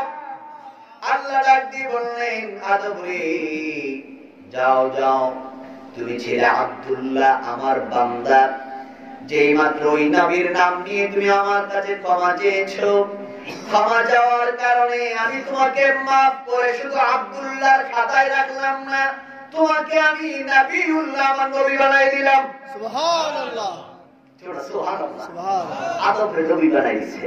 কি দাম কি বাসটা করছে? কার মাধ্যমে? সবাই কার মাধ্যমে? আমার নবীর মাধ্যমে। আমরা যেই নবীর উম্মত, এই নবীর কারণে। এখন ইব্রাহিম আলাইহিস সালাম আল্লাহর কাছে, ইব্রাহিম আলাইহিস সালাম জিবরাইল আমিন বলতেছেন, আমাকে বলা হয়েছিল লম্বা করা যাবে না, আপনারা অনেক রাত হয়ে গেছে, আমি লম্বা করব না, আমি আশেপাশে যারা আছেন সকলকে আন্তরিকভাবে বলবো, অল্প সময়ের ভিতরে দোয়ার দিকে চলে যাব। যে কথাটা আমি তো আপনারা পাই না, কাছের মানুষ, এক ইউনিয়নের মানুষ, একই এলাকার মানুষ, এগুলো আমি তো দূরের না, খুব কাছের না, খুব কাছের, কিন্তু এরপরে তো পাই না বেশি। যা হোক, আজকেও আমার মাহফিল ছিল বাঞ্ছারামপুর কৃষ্ণনগর উজাঞ্চল, সেখান থেকে মাহফিল করে আসছি। এই যে মাসুদ, এরপরে মাওলানা ইসমাইল সাহেব, এরা সবাই বারবার বলতেছে আসতেই হবে। তারপর আমি বলছি যে আস্তে আস্তে আমার মনে হয় 11টা বেজে যাবে, তারপর আমি অনেক আগেই আসছি। আলহামদুলিল্লাহ, আমি যে আসতে পারছি আল্লাহ পাকের কাছে শুকরিয়া, সকলে বলুন আলহামদুলিল্লাহ। আমি বলবো না, বিশেষ করে ইব্রাহিম আলাইহিস সালাম জিবরাইল আমিন যখন বললেন, ও ইব্রাহিম নমরুদ যে আগুন জ্বালিয়েছে 6 মাস যাবত আগুন ট্রায়াল দিছে, ট্রায়াল বুঝলেন না, কিভাবে মারবে, যেমন নবীকে মারার জন্য আবু জেহেল কত ট্রায়াল দিছে না, কয়টা ট্রায়াল দিছে না, গর্ত করছে, গর্ত সারা রাত্র মিলিয়ে গর্ত করছে। এখন গর্ত করার পরে এখন আবু জেহেল নিজেই ট্রায়াল দেয় কেমনে করবো, নবীজি কেমনে করবো, ট্রায়াল দিতে গেছে। আর আল্লাহ ডাক দিয়ে কয়, জমিন রে, সে তো জানে 10 কদম পরে গর্ত, তার জন্য তুই 2 কদমের জায়গা হয়ে যা, এ করবি নিজে আগে। কে ডাক দিছে? আল্লাহর কথা কে শুনে? সবাই এখন কে শুনে? এখন জমিন তো খাটো হয়ে গেছে, কাজ দিছে দুইটা ঠাস করে বসে গর্তের ভিতরে। এরপর বর্তমান 10 হাত পিছিয়ে করছিলাম, গর্ত 2 হাত পিছিয়ে এসে গেছে, এবার গর্তের ভিতরে পড়ছে। পড়ার পরে মনে করেন গর্ত করার সময় তো সরঞ্জাম ছিল, ওঠার মতো ব্যবস্থাও ছিল, মনে করেন গর্তের ভিতর থেকে উঠবে সব ছিল। এখন তো সব উঠাইয়া অপেক্ষায় আছে, নবী যাবে পড়বে, চাপা দিয়ে মেরে ফেলবে। সকলে বলে নাউজুবিল্লাহ। এবার সময় টেস্ট করতে গিয়া এখন তো সরঞ্জাম কিছুই নাই আবু জেহেল ভিতরে। এখন তার চিন্তা হলো মুহাম্মদ সাল্লাল্লাহু আলাইহি সাল্লাম যদি আসে আর উপর থেকে যদি আমার উপরে পড়ে, তাহলে আমার কি উপায় আছে? উপায় আছে? এখন নবী আসতেছেন, আওয়াজ পেয়ে জোরে চিৎকার করে করে আবু জেহেল বলতেছে, ও মুহাম্মদ সাল্লাল্লাহু আলাইহি সাল্লাম, এটা আস্তে আস্তে আসো, সামনে গর্ত আছে, গর্ত আছে। সুবহানাল্লাহ। সামনে কি আছে? গর্ত আছে। নবীজি সামনে গিয়ে বলতেছে, চাচা এখানে তো গর্ত আছিল না, এই গর্ত আইলো থেকে? আল্লাহ রাসূল সাল্লাল্লাহু আলাইহি সাল্লাম বলেন, আল্লাহ পাক আমাকে একটি গুণবাচক নাম দিয়েছে, এই নামটা এমন তাসির, কেউ যদি 1 কিলোমিটার ভিতরে আসে আর নবী যদি তার সামনে পড়ে যায়, তার ভিতরে কোনো কথা লুকায় রাখতে পারে না, সব কথা প্রকাশ করা লাগে। সুবহানাল্লাহ। আসলে যেমন অনেকে আছে কি ফিরাইলেও সত্য কথা বেরোয় না, আর নবী ফিরানো লাগে না, কোনো কিছুই করা লাগে না, খালি নবীর সামনে যদি পড়ে যায়, নবী যদি বলে তোমার উদ্দেশ্য কি, তখন সব টপ টপ টপ টপ করে বলবে। এবার আবু জেহেল সামনে বসছে, আবু জেহেলের কাছে হাসাই কামনা, ওই মুহাম্মদ সাল্লাল্লাহু আলাইহি সাল্লাম তোমারে মারার জন্য করতে বসছিলাম। কারে মারার জন্য? আরে সবাই কাকে? আচ্ছা, এই কথা যদি আমরা বরাবর কেউ বলে, মনে করেন আপনি, আমরা তো সবাই মানুষ, আমাদের যে তবিয়ত, আমরা একটা সবার তবিয়ত আছে না? এখন কেউ যদি বলে, আমরা যারা এখানে আছি যার যার নামে, একজন যদি বলে যে আসানপুরে আমি আপনাকে মারার জন্য, আপনাকে মারার জন্য সে গর্ত করছে, এই গর্তের ভিতরে নিজে পড়ছে, আর এটা হলো গভীর রাত্র, কেউ নাই, এই অবস্থাটা যদি আপনি পান, তখন আপনার মনের অবস্থাটা কি হবে? এখন কি হবে? তখন কইব কি যে তুমি আমারে মারার জন্য এই সিদ্ধান্ত নিচ্ছ, আমি তোমারে মারব। এখন আমি তোমারে কি করবো? এখন তো পৃথিবীর কেউ নাই, এখন মাটি চাপা দিয়ে তোমারে শেষ করে দেবো। কিন্তু নবীজি তা করছেন? নবীজি ডাক দিয়ে বললেন, চাচা এই কাজটা আপনি কেন করলেন? এইবার আবু জেহেল ডাক দিয়ে বলেন, আপনাকে মারার জন্য। নবীজি ডাক দিয়ে বললেন, আমাকে মারার জন্য তুমি এই কাজটা করেছ, কেন তুমি করলা? আমি তো এই মক্কার জমিনে কারোর ক্ষতি করি নাই। কেউ ক্ষতি করছে? আল্লাহর নবী তো কারোর ক্ষতি করেন নাই, কারোর পরের হক নষ্ট করেন নাই, আল্লাহর নবী তো কাউকে অসম্মান করেন নাই। নবীজি বলেন, আমি তো আপনাকে কোনদিন কষ্ট দেই নাই, কিন্তু মক্কার মানুষগুলার নবীরে কষ্ট দিচ্ছেন তো দিচ্ছেননি, কিন্তু নবী কি কষ্ট দিচ্ছেন? কেউ এমন ইতিহাস কি কেউ পাইবে যে নবী এই মানুষটার এত কষ্ট দিচ্ছে? কিন্তু আল্লাহ রাসূল বলছেন, এই সূরা ফাতহটা নাযিল হয়, ইন্না ফাতাহনা লাকা ফাতহাম মুবিনা। ও নবী, আমি আপনাকে একটা প্রকাশ্য ভিডিও দিয়েছি। এই আয়াতটার পিছনে হুদায়বিয়ার সন্ধির যখন চুক্তি করলেন নবীজি, চুক্তির মধ্যে যখন সই করলেন, সাথে সাথে আল্লাহ পাক ওহী নাযিল করে আয়াত নাযিল করে দিলেন। সুবহানাল্লাহ। ও নবী, আমি আপনার একটা প্রকাশ্য ভিডিও দিলাম। এখন সাহাবারা তো বুঝে না, এখন নবীকে সাহাবারা প্রশ্ন করে, হুজুর বিজয় কোথায়? আমরা তো মাত্র একটা চুক্তি করলাম, আর চুক্তিটা এরকম, মনে করেন দুই পক্ষ ঝগড়া, দুই পক্ষের মধ্যে কি? আর সবাই দুই পক্ষের মধ্যে কি? আমার কাছের মানুষ, এই জন্য একটু কথা ভেঙে ভেঙে বলছি, আর হচ্ছে নাকি? কথা শেষ করে দেব। এমন সময় দুই পক্ষের মধ্যে ঝগড়া, এখন এক পক্ষ আরেক পক্ষ, এখন এক পক্ষ যেটা কই দুই মানে, যেটা কয় এটাই মানে। এখন আরেক পক্ষ, ওই পক্ষ মনে করবো কি তারা মনে হয় আমরার ভয়ে শেষ, আমরা ভয়ে কি দেখো না, আমরা যেটা কই এটাই মানে। কারণ মনে করেন একটা গাছ নিয়ে দ্বন্দ্ব, কি নিয়ে দ্বন্দ্ব? গাছ। এখন যদি বলে যে গাছটা আমাদেরকে দিয়ে দিবা, এখন ওই পক্ষ আচ্ছা দিয়ে দেব, শুধু দিলেই হইতো না, গাছটা সুন্দর করে কাটতে দেওয়া লাগলো, তাও রাজি। শুধু কাটতে দিলে হইতো না, এটা দিয়ে একটা নৌকা বানান তক্তারি সহ চিরাই দেওয়া লাগলো, তাও রাজি। এরপরে যদি কয় না, এরপরও শেষ হইতো না, এদের সুন্দর করে বিনারি দিয়া নৌকা বানাইয়া আমার দেওয়ার লাগবো, এরপরে তাহলে তাও রাজি। এখন এই পক্ষ যদি যদি হেরা কয়, আর এই পক্ষের তারা কি করবো, এই পক্ষের মানুষ কি করবো কি দেখছো আমরা ডরে যেটা কই এটাই মানে, যেটা কই এটাই। এখন নবীর বরাবর কেমন হয়েছে মনে করেন, কেমন হয়েছে? এখন নবী হুদায়বিয়ার সন্ধিটা কেমন? নবী মক্কা ছেড়ে মদিনায় চলে গেছেন। মদিনায় যাওয়ার পরে আল্লাহ রাসূল সাল্লাল্লাহু আলাইহি ওয়াসাল্লামের সাহাবীগুলা বলতেছে, হুজুর জন্মভূমিটা ছাইয়া হিজরত করে মদিনায় আসছি, আমরা খালি বারবার মক্কা শরীফটা একটু দেখতে মনটা চায়, আমরা যার যার জন্মভূমিটা দেখতে মন চায়। নবীজি বললেন চলো আমরা যাই। তখন 1000 সাহাবী নিয়ে নবী রওনা করলেন। হুদায়বিয়া নামক জায়গায় এসে আল্লাহ রাসূল সাল্লাল্লাহু আলাইহি ওয়াসাল্লাম উসমান রাদিয়াল্লাহু তাআলা আনহুকে মক্কায় পাঠাইছেন খবর দিয়া, ও মক্কার কাফেররা শোনো, নবীজি সাহাবা নিয়ে আসছেন, তোমরা যদি অনুমতি দাও নবী হিজরত অর্থাৎ আল্লাহর ঘরটা তওয়াফ করে 3 দিন অবস্থান করে কারোর সঙ্গে ঝগড়াও করবে না, মারামারিও করবে না, কাটাকাটিও করবে না, কাউকে কিছু বলবো না, নবী আস্তে করে আল্লাহর ঘরটা তওয়াফ করে আবার মদিনার দিকে চলে যাবে। এমন একটা খবর দিয়ে উসমান রাদিয়াল্লাহু তাআলা আনহু পাঠাইছেন। এই পাঠানোর পরে মক্কার কাফেররা দেখেন খারাপ তো খারাপই, তারা কি করলেন, উসমান রাদিয়াল্লাহু তাআলাকে পাইয়া তারা রোগের ভিতরে আটকাইয়া বাইরে খবর দিছে, নবীর কাছে খবর পৌঁছাইছে, তারা উসমানকে তারা হত্যা করছেন। সকালে বলে নাউযুবিল্লাহ, তারা কি করছেন, তারা সবাই কি করছেন? এখন নবীজি কিছু বলে না। 1000 সাহাবী তারা বসা থেকে দাঁড়াইয়া আল্লাহর নবীর হাতে হাত দিয়ে বায়াত নিয়ে ওয়াদা করলেন, ইয়া রাসূলুল্লাহ, তারা যদি সত্যি উসমানকে হত্যা করে থাকে তাহলে আমরা ওয়াদা করলাম আমাদের যদি জীবন থাকে এই জীবনটা মক্কার জমিনে বিলীন করে দেব, তারপর উসমান হত্যার একটা প্রতিশোধ নিয়ে যাব। সুবহানাল্লাহ। এই কথাটা মুহূর্তের ভিতরে মক্কায় চলে গেছে। এবার মক্কার কাফেররা কি করলেন, সাথে সাথে উসমানকে ছেড়ে দিলেন। সুবহানাল্লাহ। উসমান রাদিয়াল্লাহু তাআলা কি করেছেন, ছেড়ে দিয়েছেন।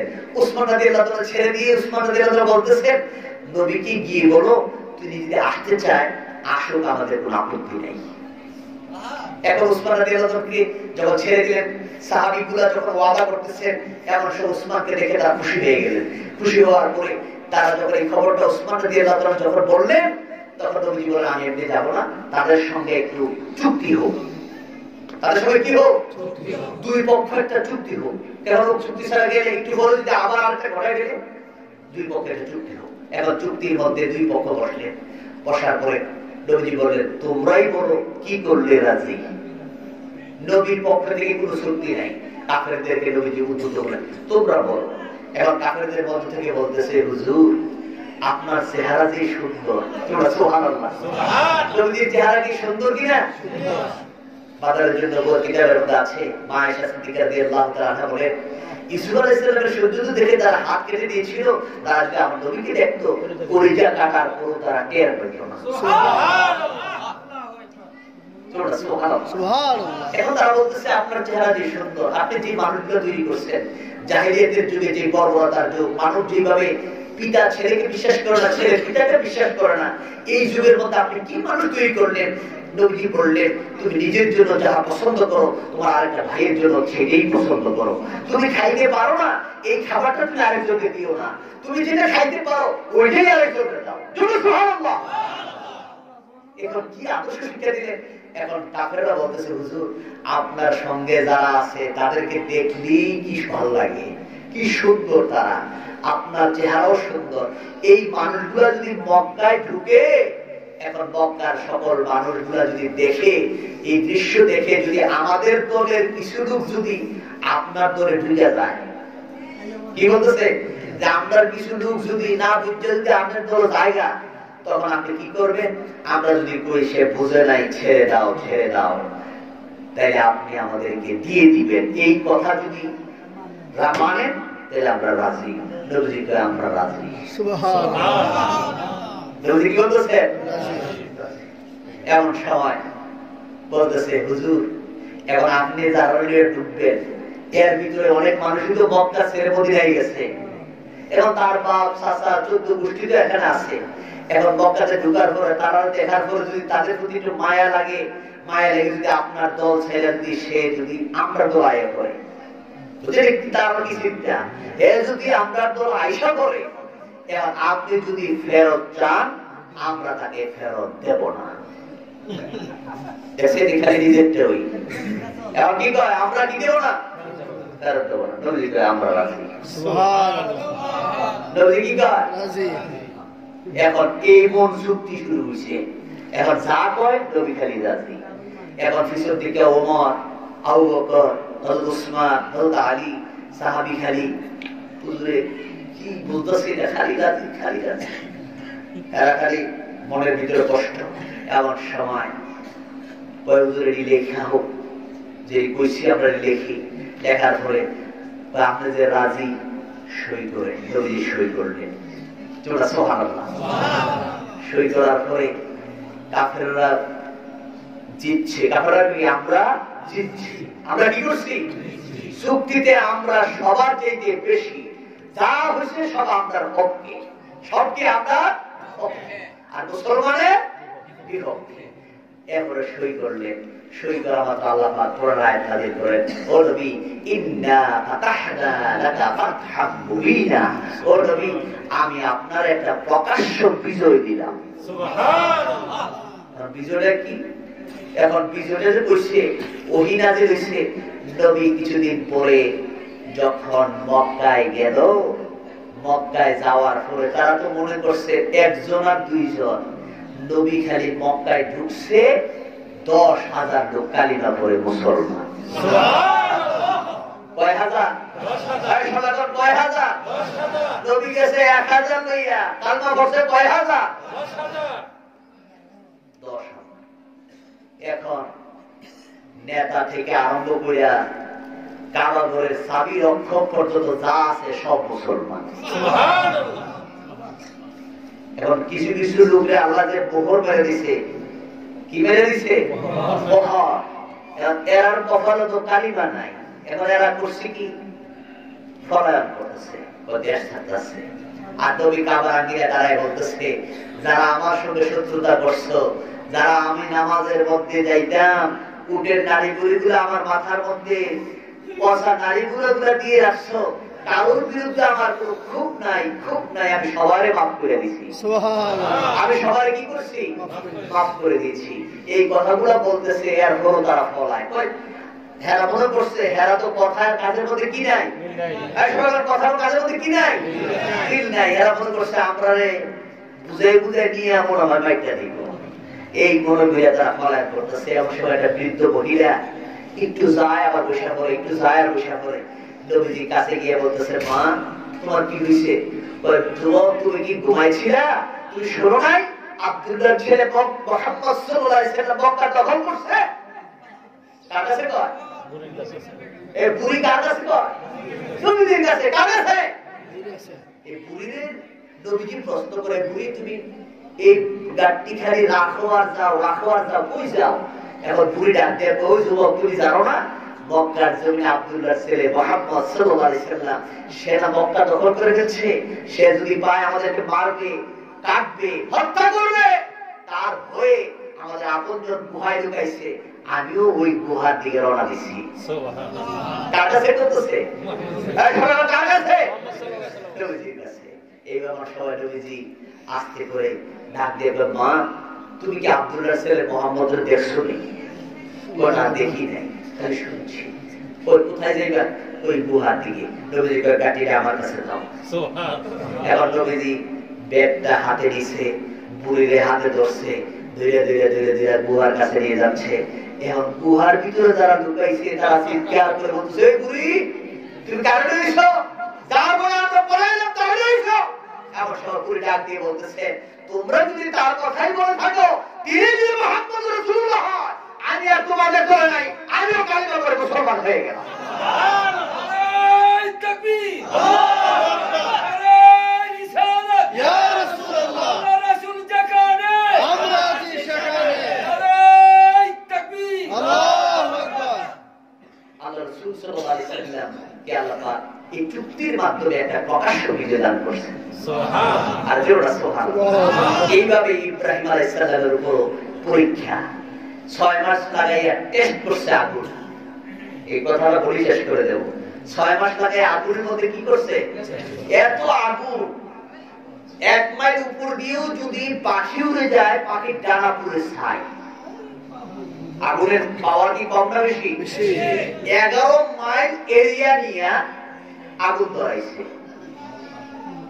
এখন আগুন, এত আগুন, ইব্রাহিম আলাইহিস সালামকে হারাইবে। ইব্রাহিম আলাইহিস সালামকে জিবরাইল আমিন বলতেছে, ইব্রাহিম সাহায্য লাগবে।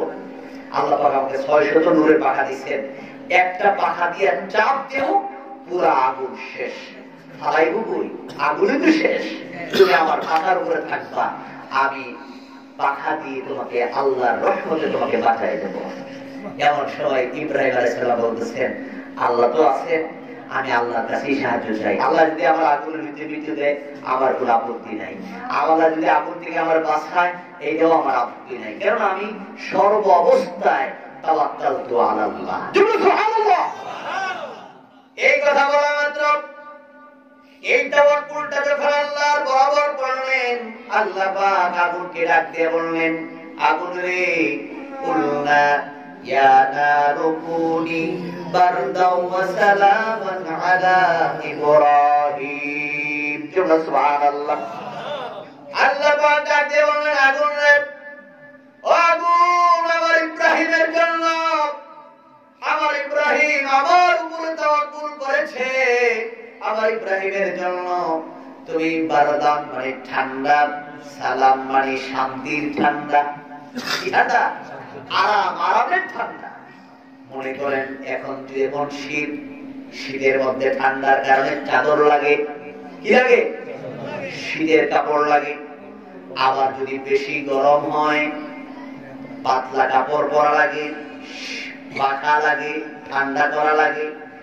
আল্লাহ পাক আগুনকে অর্ডার করলেন, আগুন, আমার ইব্রাহিমের জন্য তুমি যে ঠান্ডা হবা, এত বেশি ঠান্ডা হয়ো না।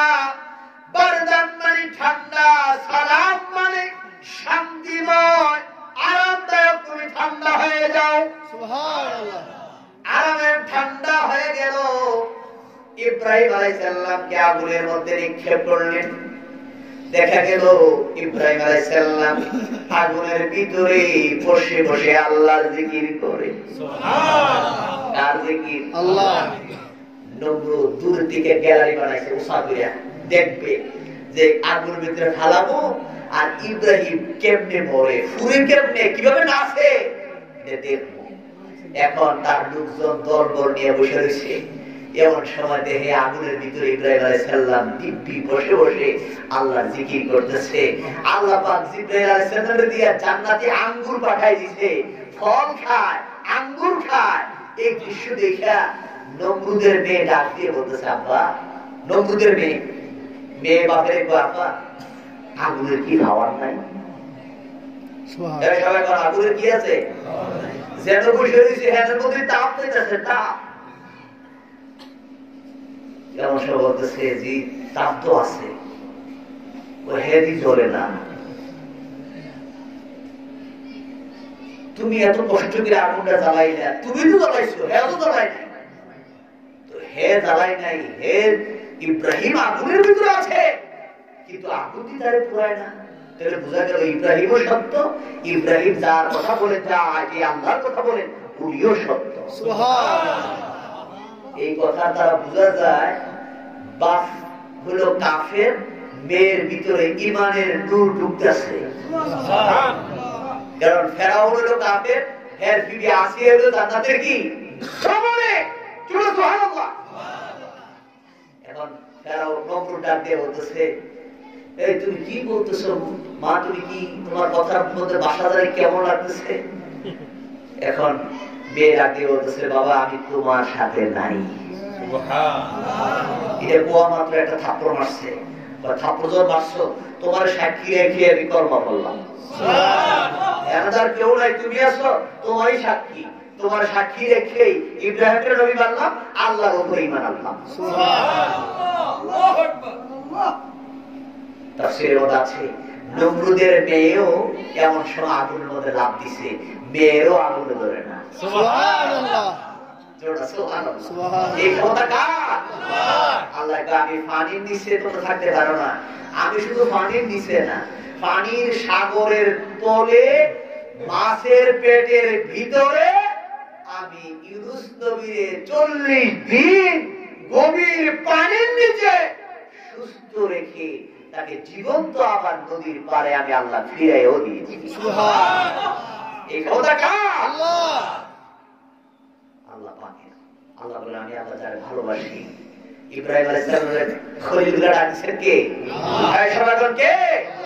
আল্লাহ বলে আর ইব্রাহিম আলাইহিস সালাম আল্লাহর খুশির জন্য এত করলেন, যার কারণে আল্লাহ পাক ইব্রাহিমকে খলিল বলে ডাক দিয়েছেন। আর আপনার নবী আমার নবীকে আল্লাহ পাক হাবিবুল্লাহ বলে ডাকছেন। সুবহানাল্লাহ। এই কি বলে ডাকছে? হাবিবুল্লাহ, খলিলুল্লাহ, হাবিবুল্লাহ। খলিলও আল্লাহর বন্ধু, হাবিবও আল্লাহর বন্ধু, দুই বন্ধুর মধ্যে আকাশ পাতাল ডিফারেন্স। এখন ইব্রাহিম আলাইহিস সালাম চেয়েছেন আল্লাহর খুশি, যে খুশির কারণে উনি ত্যাগ করেছেন। কি ত্যাগ দিয়েছেন? ছোট্ট সময় ইসমাইলকে পুনর্বাসন দিয়েছেন, ছেলে ছাড়া। ওনার মাধ্যমে কি করে অনেক ঘটনা আছে না, অনেক কিছু করেছেন, কিন্তু ইব্রাহিম আলাইহিস সালাম সব ত্যাগ দিয়ে আল্লাহর বন্ধু হয়েছেন। আর আপনার নবী আমার নবীর ব্যাপারে আল্লাহ পাক বলেন আমি যে আমার হাবিবুল্লাহ বলে নবীকে রাখিয়েছি, এর পিছনে এই কারণ আমি স্বয়ং আমার নবীর পাগল। পুরো জগৎ হলো আল্লাহর পাগল, আর স্বয়ং আল্লাহ হলো আমার নবীর পাগল। সুবহানাল্লাহ। যার কারণে উম্মতে মুহাম্মদীর দাম আল্লাহর কাছে সবচেয়ে বেশি। যার কারণে কোরআনের মধ্যে বলছেন কুনতুম খায়রা উম্মতি, তোমরাই হলে শ্রেষ্ঠ উম্মত। আল্লাহ বলতেছেন, কে বলতেছেন? আল্লাহ। কুনতুম খায়রা উম্মতি, তোমরাই শ্রেষ্ঠ, তোমরাই উত্তম। কেন তোমরা উত্তম? উখরিজাত লিন-নাস, তুমি যদি মানুষের কল্যাণের মধ্যে বের হয়ে যাও, তা'মুরুনা বিল মারুফ, বের হয়ে তুমি কি করবা? ভালো কাজের আদেশ করবা, ওয়া তানহাউনা আনিল মুনকার, খারাপ কাজ থেকে ফিরায় রাখবা, মানুষকে ভালোর পথে ডাকবা, খারাপ কাজ থেকে ফিরায় রাখবা। আজকের কাজটা কি ভালো না খারাপ? ভালো। আর সবাই কাজ ভালো না খারাপ? ভালো। এমন একটি কাজের মধ্যে আমরা যে আসতে পারছি, আমরা সবাই খুশি না বেজা? খুশি। এই সবাই কাজ খুশি না বেজা? যারা আয়োজক, যারা কষ্ট করে আজকের এই মাহফিলটা করেছে, আমি সকলের প্রতি আন্তরিকভাবে কৃতজ্ঞ থাকবো। যারা সার্বিকভাবে সহযোগিতা করেছেন, পরামর্শ দিয়েছেন, বুদ্ধি দিয়েছেন। একটা মাহফিল করা কষ্ট, কেউ কষ্ট না? অনেক কষ্ট, পরিশ্রম লাগে, মাইকিং করা লাগে, বিভিন্ন ভাবে পরিশ্রম করা লাগে, মানুষদেরকে মেহমানদারি করা লাগে, মাইকের খরচ, প্যান্ডেলের খরচ, বিভিন্ন ভাবে পরিশ্রম করা লাগে। আজকে এই মাহফিলটা যারা করেছেন, আমি সকলের প্রতি আন্তরিকভাবে কৃতজ্ঞ থাকবো। এখানে যারা আছেন, মাওলানা ইসমাইল সাহেব, এরপরে এখানে মাসুদ আছে, এরপর আরো যারা যারা আছেন, এই আমি ওই আরেকজন মসজিদের ইমাম, আসাদপুর মসজিদের ইমাম, এরপরে এখানে যিনি ময়নুল ভাই, যিনি আজকে এই মাহফিলটার আয়োজক, এই মাহফিলটা যিনি করেছেন, আল্লাহ যেন তাদেরকে কবুল করেন। আমরা সকলে বলে আমিন। আল্লাহুম্মা আমিন। আল্লাহ পাক যেন যাকে স্মরণ করি, মরহুম গরম আলী সাহেব, তাকে স্মরণ করে আজকের এই মাহফিল, আল্লাহ যেন তাকে জান্নাতের উচ্চ মাকাম দান করেন। আমরা সকলে বলে আমিন। আল্লাহুম্মা আমিন। আল্লাহ রাসূল বলছেন, যে ব্যক্তি আল্লাহর কাছে চায় না, আল্লাহ তার প্রতি রাগ করেন। আল্লাহ তার প্রতি কি করেন? তার প্রতি কি করেন? রাগ করেন। রাগ হয়, গুসা হয়। আর আল্লাহর কাছে যখন দোয়া করে, আল্লাহ রাসূল বলছে তোমরা বেশি বেশি করে আমিন বলো। বেশি বেশি করে কি বলো? আমিন বলো। সবাইকে আমিন বলো। এখন আমাদের মধ্যে একটা কৃপণতা আছে। আল্লাহ রাসূল বলছেন দুনিয়াতে যারা চুরি করে, এই চোরগুলো হলো সাধারণ চোর। আর যারা নামাজের ভিতরে চুরি করে এগুলো বড় চোর। এগুলো বড় চোর, কারণ আল্লাহরে ফাঁকি দেয়, দুনিয়ার চোর দুনিয়ার মানুষের ফাঁকি দেয়। আর নামাজের ভিতরে যারা চুরি করে তারা ফাঁকি দেয় কারে? সাহাবায়ে কেরাম বলেন, হুজুর তারা আবার নামাজের ভিতরে আবার কি চুরি করে? নামাজের ভিতরে কি চুরি করে? এমন সময় নবীজি বললেন, নামাজের ভিতরে তারা রুকু সেজদা চুরি করে। রুকু সেজদা বলেন বুঝো তো? রুকুর মধ্যে সোজা হইয়া পুরা মেরুদণ্ডটাকে পাকা করে লম্বা করে সোজা হয়ে সে হাঁটুর মধ্যে ধরে যে সুবহান রাব্বিয়াল আযীম পড়বে, সে এগুলার পরে খালি খালি মাথাটা একটু ঝুলায় আবার উঠায়। আছে না এরকম? সে সুবহান রাব্বিয়াল আযীমও পড়ে না, কিচ্ছু করে না, খালি মাথাটা ঝুলায় আবার উঠায়। আবার কিছু লোক আছে এই মাথাটাকে ঝুঁকাইছে আবার সোজা হয়ে দাঁড়ায় না, ওই মাথা কুজুরে করছে, কুজুর দিকেই সাজা যায় না। কেন আছে না? এখন রুকুর দিকে সোজা হয়ে দাঁড়ানো হলো ওয়াজিব। সোজা হয়ে দাঁড়ানো কি ওয়াজিব? এখন কেউ যদি নামাজের ভিতরে ওয়াজিব তরক করে তাহলে তাকে সরু সেজদা দেওয়া লাগে। কি দেওয়া লাগে? সরু সেজদা। এখন সরু সেজদা যদি না দেয় তাহলে তার নামাজটা বাতিল। তার নামাজটা কি বাতিল হয়ে যায়। এখন হ্যাঁ তো বুঝুই না এর কি রুকু ছুটছে না গেছে, ওয়াজিব কি ছুটছে না আছে, তা তো জানাই নাই। এখন সে এইভাবে নামাজের ভিতরে চুরি করে। আল্লাহ রাসূল বলছেন, এই চুরি যারা করে এরা হইল সবচেয়ে বড় চোর। আল্লাহ যারা আমাদের বড় চোর, ছোট চোর সব চোরের দিকে বাজায় রাখে। সবাই বলেন আমিন। আল্লাহুম্মা আমিন। সাল্লাল্লাহু আলা মুহাম্মাদ সাল্লাল্লাহু আলাইহি ওয়াসাল্লাম। সাল্লাল্লাহু আলা মুহাম্মাদ সাল্লাল্লাহু আলাইহি ওয়াসাল্লাম। উঠিল মধুর পালে দ্বাদশম রবিউল আওয়ালে, এসো গো করি সকলে সালাম নব হেলালে। ইয়া নবী সালাম আলাইকা, ইয়া রাসূল সালাম আলাইকা, ইয়া হাবিব সালাম আলাইকা, সালাওয়াতুল্লাহ আলাইকা।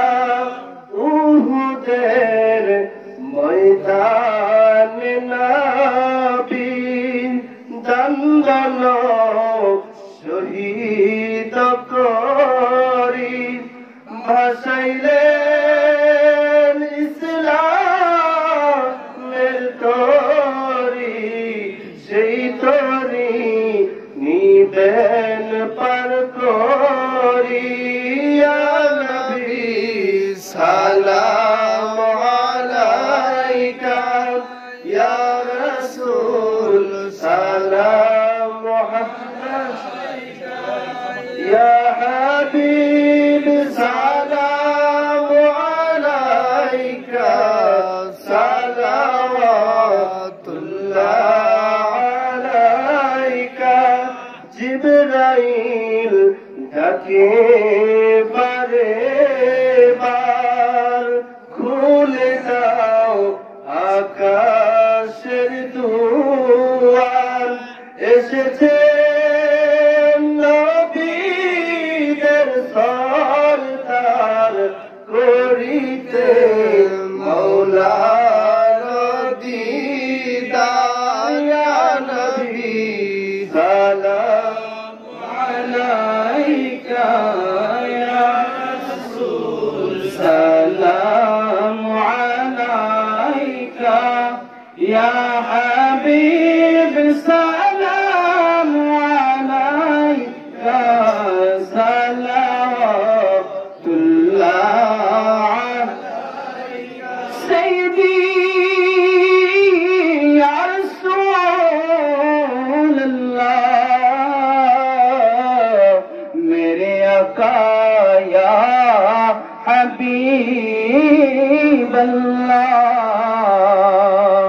रौजा से पर्दा उठा दो, शिकलो रानी दिखा दो, सज सज आवाज सुना दो, दिल के अर्ज़ू मिटा दो।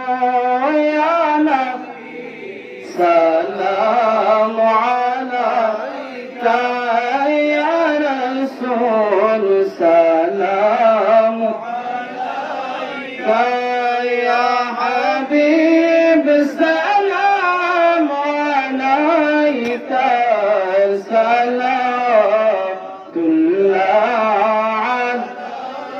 सय्यदी या रसूल अल्लाह, मेरे आका तेरे दुर्द नबी, या हबीब अल्लाह, केमन জানি মক্কা মদিনা, কেমন জানি আপনার রওজা সাধনা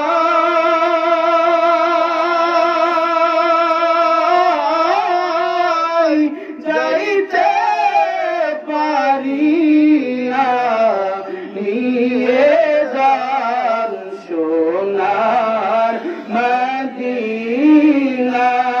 ইয়া নবী সালাম আলাইকা, ইয়া রাসূল সালাম আলাইকা, ইয়া হাবিব সালাম আলাইকা, সালাতুল্লাহ আলাইকা। بلغ العلا بكماله، كشف الدجى بجماله، حسنت جميع خصاله، صلوا عليه وآله. بلغ العلا بكماله، كشف الدجى بجماله، حسنت جميع خصاله، صلوا عليه وآله. الصلاة والسلام عليك يا رسول الله، الصلاة والسلام عليك يا حبيب الله، الصلاة والسلام عليك يا شافع المجرمين، الصلاة والسلام عليك يا رحمة للعالمين. وآخر دعوانا عن الحمد لله رب العالمين. شكرا والحمد لله. عايز أقول الحمد لله. আবু হানিফ, ডক্টর আবু হানিফ, ওনার আব্বা আম্মা দুনিয়ার জমিনে নাই, তাদের রুহের মাগফিরাত কামনার্থে ছেলে দোয়া চাইছে। আল্লাহ রাসূল বলছেন, দুনিয়ার জমিনে ছেলে মেয়ে যখন পিতা মাতার জন্য দোয়া করে, ওই দোয়াটা আল্লাহর দরবারে কি হয়ে যায়? কবুল হয়ে যায়। আল্লাহ পাক দোয়াও শিখিয়েছেন, তোমরা দোয়া করো, রব্বির হামহুমা কামা রাব্বায়ানি সগীরা। আমরা আল্লাহর কাছে দোয়া করব। বিশেষ করে আল্লাহ ওয়ালাদের শান, আল্লাহর ওলিদের মর্যাদা আসেনি? সবাই তো আছে কিনা? আমি সব মাহফিলে একটা কথা সবসময় বলে থাকি, চারটা জিনিস ধরে রাখবেন। কয়টা?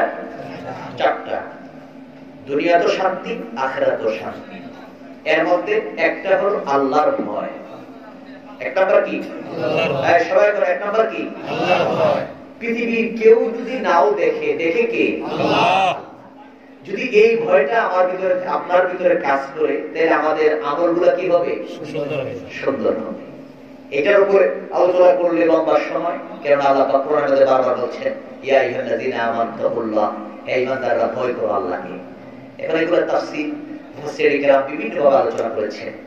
এখন দুই নাম্বার হলো নবীজির মহব্বত। কার মহব্বত? ভাই সবাই কার মহব্বত?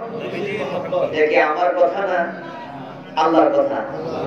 আল্লাহ কোরআনে বলছেন মাইয়ুতি'র রাসূলা ফাকাদ আতা আল্লাহ, যে ব্যক্তি আমার রাসূলের আনুগত্য করলো সে যেন আল্লাহর আনুগত্যই করলো। সুবহানাল্লাহ।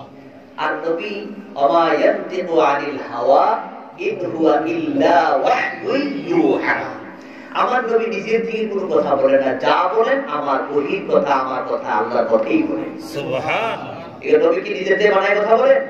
নবী কার কথা বলেন? আল্লাহর কথা।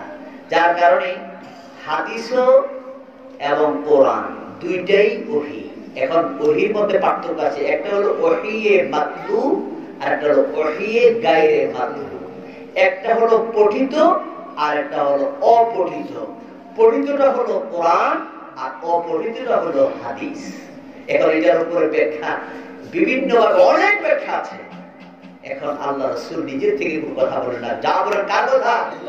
আল্লাহর কথা। এখন আল্লাহ পাক বলছেন কেউ যদি আমার ভালোবাসা পাইতে চায় সে যেন আমার নবীকেই অনুসরণ করে। কাকে কাকে? কুল ইন কুনতুম তুহিব্বুনাল্লাহ ফাত্তাবিউনি, সে যেন আমার হাবিবকে অনুসরণ করে। এখন আল্লাহর ভালোবাসা পাইতে চাইলে আমরা কাকে অনুসরণ করতে হবে? সবাই কাকে? নবীকে। এখন নবীকে অনুসরণ কি করলে কি হবে? তুহিব্বুনাল্লাহ, আল্লাহকে আমি তার ভালোবাসবো। সুবহানাল্লাহ। কে ভালোবাসবে? আল্লাহ। আল্লাহ ভালোবাসবে। এখন আল্লাহ ভালোবাসার পরে মনে করেন আমাদের চেয়ারম্যান অথবা এমপি সাহেব এইভাবে যদি বড় বড় যারা লিডার পারছেন, এখন আপনি যদি তাদের সাথে সম্পর্ক থাকে, সে যদি আপনাকে ভালোবাসে, ভালোবাসার পরেও যদি আপনার বিপদ থাকে, তাহলে এই ভালোবাসা আপনি বলবেন যে তাদের সঙ্গে সম্পর্ক রাখে। আরেকজন বলতো না যদি চার লোক সম্পর্ক রাখলাম ওনাদের সঙ্গে, সম্পর্ক রেখে লাভ হয়েছে কিন্তু আমাদের বিপদই শেষ হয় না। এবার আছে না? করবো কিনা? এখন আল্লাহ কয় তুমি তোমার আমি ভালোবাসবো, এরপরও যদি তুমি জাহান্নামী ও গুনাহগার হও তাহলে আমার এই ভালোবাসার কি দাম আছে? এরপরে কয় ওয়ায়াগফির লাকুম, আমি ওয়ায়াগফির লাকুম, ক্ষমা করে দেব, তোমাদেরকে ক্ষমা করে দেব। কে বলতেছেন? আল্লাহ। কে বলতেছেন? আল্লাহ বলতেছেন ওয়ায়াগফির লাকুম, ক্ষমা করে দেব যুনুবাকুম, তোমাদের গুনাহসমূহ। কি ক্ষমা করবে? তোমাদের যে গুনাহ করছো এই গুনাহগুলো আমি আল্লাহ কি করব? ক্ষমা করে দেব। এরপর বলতেছেন আল্লাহু গফুরুর রহিম, আমি আল্লাহ হইলাম অত্যন্ত ক্ষমাশীল, মায়াশীল। আমি আদর করে মায়া করে ক্ষমা করে দিই। আমি যে মাফ করার সময় দুইটা ফিটা দিয়ে মাফ করি না। তুমি যদি আমার কাছে নিরিবিলি গোপনে চাও আমি আল্লাহ গোপনেই মাফ করে দিই। গভীর রাত্রে উঠে যদি আল্লাহর কাছে আল্লাহ আমি এই কথাটা কারোর কাছে বলতে পারি না, আমি বন্ধু বান্ধবের সাথে শয়তানের ধোকায় করে এই গুনাহটা করে দিয়েছি, আল্লাহ আল্লাহ তুমি আমার মাফ করে দাও না। আল্লাহ এটা যদি তুমি যদি আমার মাফ না করো আমি কার কাছে যাম? এটা পুয়ে যখন চোখের পানিটা ফেলে আল্লাহকে ডাক্তার দিবেন। আল্লাহ কয় যা, দুনিয়ার কেউ জানছে না, আমি যখন জানছি আমি তোর মাফ করে দিলাম। আল্লাহ মায়া করে কি করে দেয়? ক্ষমা করে দেয়। যেমন মুসা কালিমুল্লাহ জামানায় বৃষ্টি হয় না, এই তখন আল্লাহ ডাক দিয়ে বলছেন মুসা জমিনে যে দোয়া করো আমি বৃষ্টি দিয়ে দেন। এখন সবাই মিলে দোয়া করছে, দোয়া কবুল হয় না, বৃষ্টিও আসে না। এখন মুসা কালিমুল্লাহ তুর ভাড়া যায় আল্লাহ ডাকে, আল্লাহ দোয়া তো করছি বৃষ্টি দিয়ে হয় না। যারা দোয়া করছো এটার ভিতরে একটা গুনাহগার আছে, এটার ভিতরে কি আছে? একটা গুনাহগার আছে, তাদের বার করে দোয়া করো তাহলে দোয়া কবুল হবে।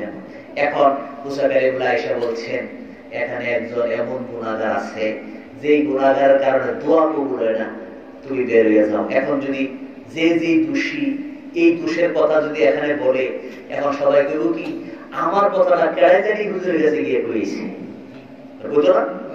তো আমার এই দোষের কথা তো আমার ছাড়া আমার কারণ নাই, তাহলে আমার কথা কে কয়? বুঝেন না? যে সুর করবো যে ঈশ্বরের কথা হুজুরে কে কয়, তাহলে বুঝা গেল আমার কথা মনে কেউ গিয়ে লাগাইছে।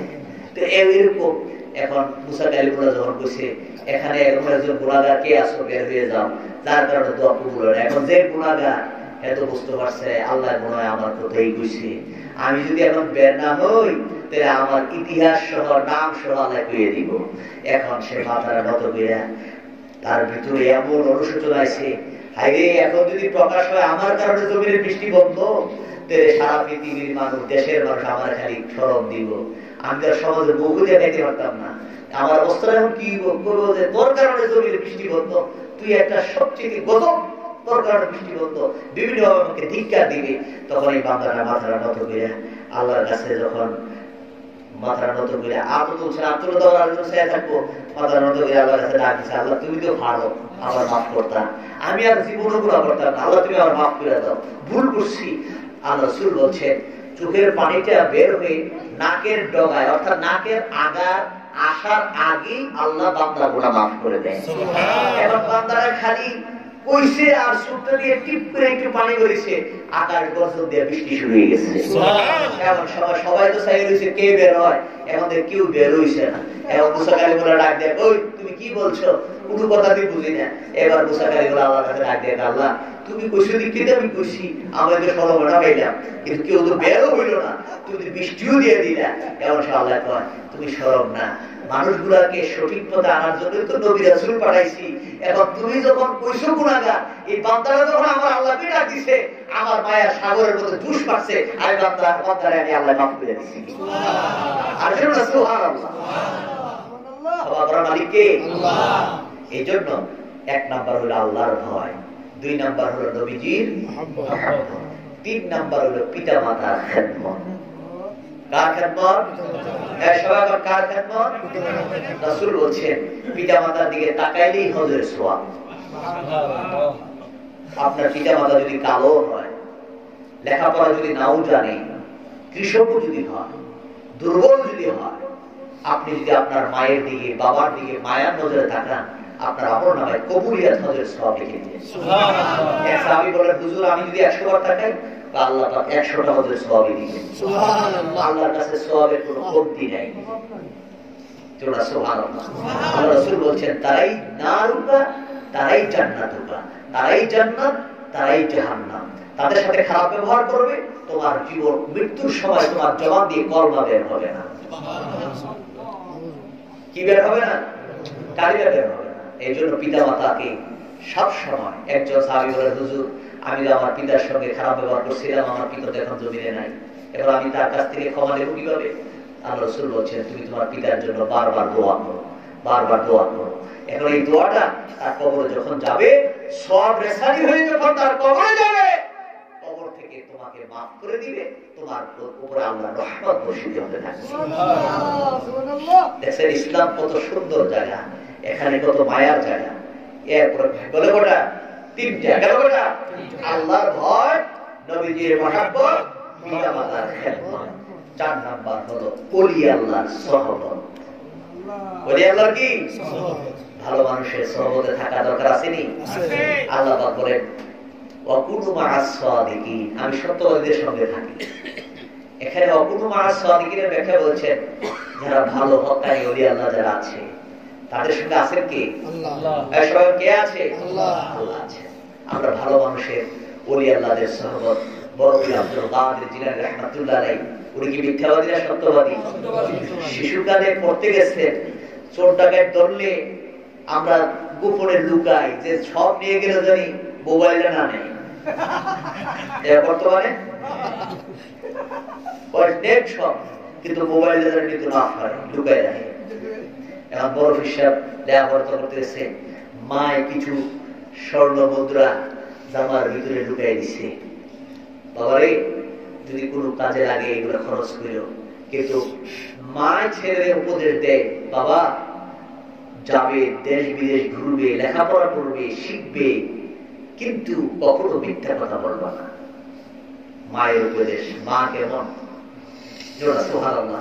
এখন লেখাপড়া করতে গেছে, পথিমধ্যে ডাকাত ধরেছে, এখন সবাইকে চেক করছে, যা পাইছে লুকাইয়া রাখছে, সব বের করে নিছে। এমন সময় বড় বিশ্ববিদ্যালয়ের বাচ্চার কাছে গিয়ে বলতেছে, বাচ্চা মানুষের কাছে আর কি থাকবো, আমার কাছে আছে। এটা আবার ডাকাত দলের সর্দার হয়ে উঠছে, ওই কি এতক্ষণ আমরা কারো মুখ দিয়ে এই কথা বার করতে পারি, আমার কাছে আছে, এই কার কাছে গিয়েছে বের করে তো, সবাই তো কিচ্ছু নেই, কিচ্ছু নেই, আত্মীয় দেয়া হেন পাওয়া যায়, হেন পাওয়া যায়, হেন পাওয়া যায়।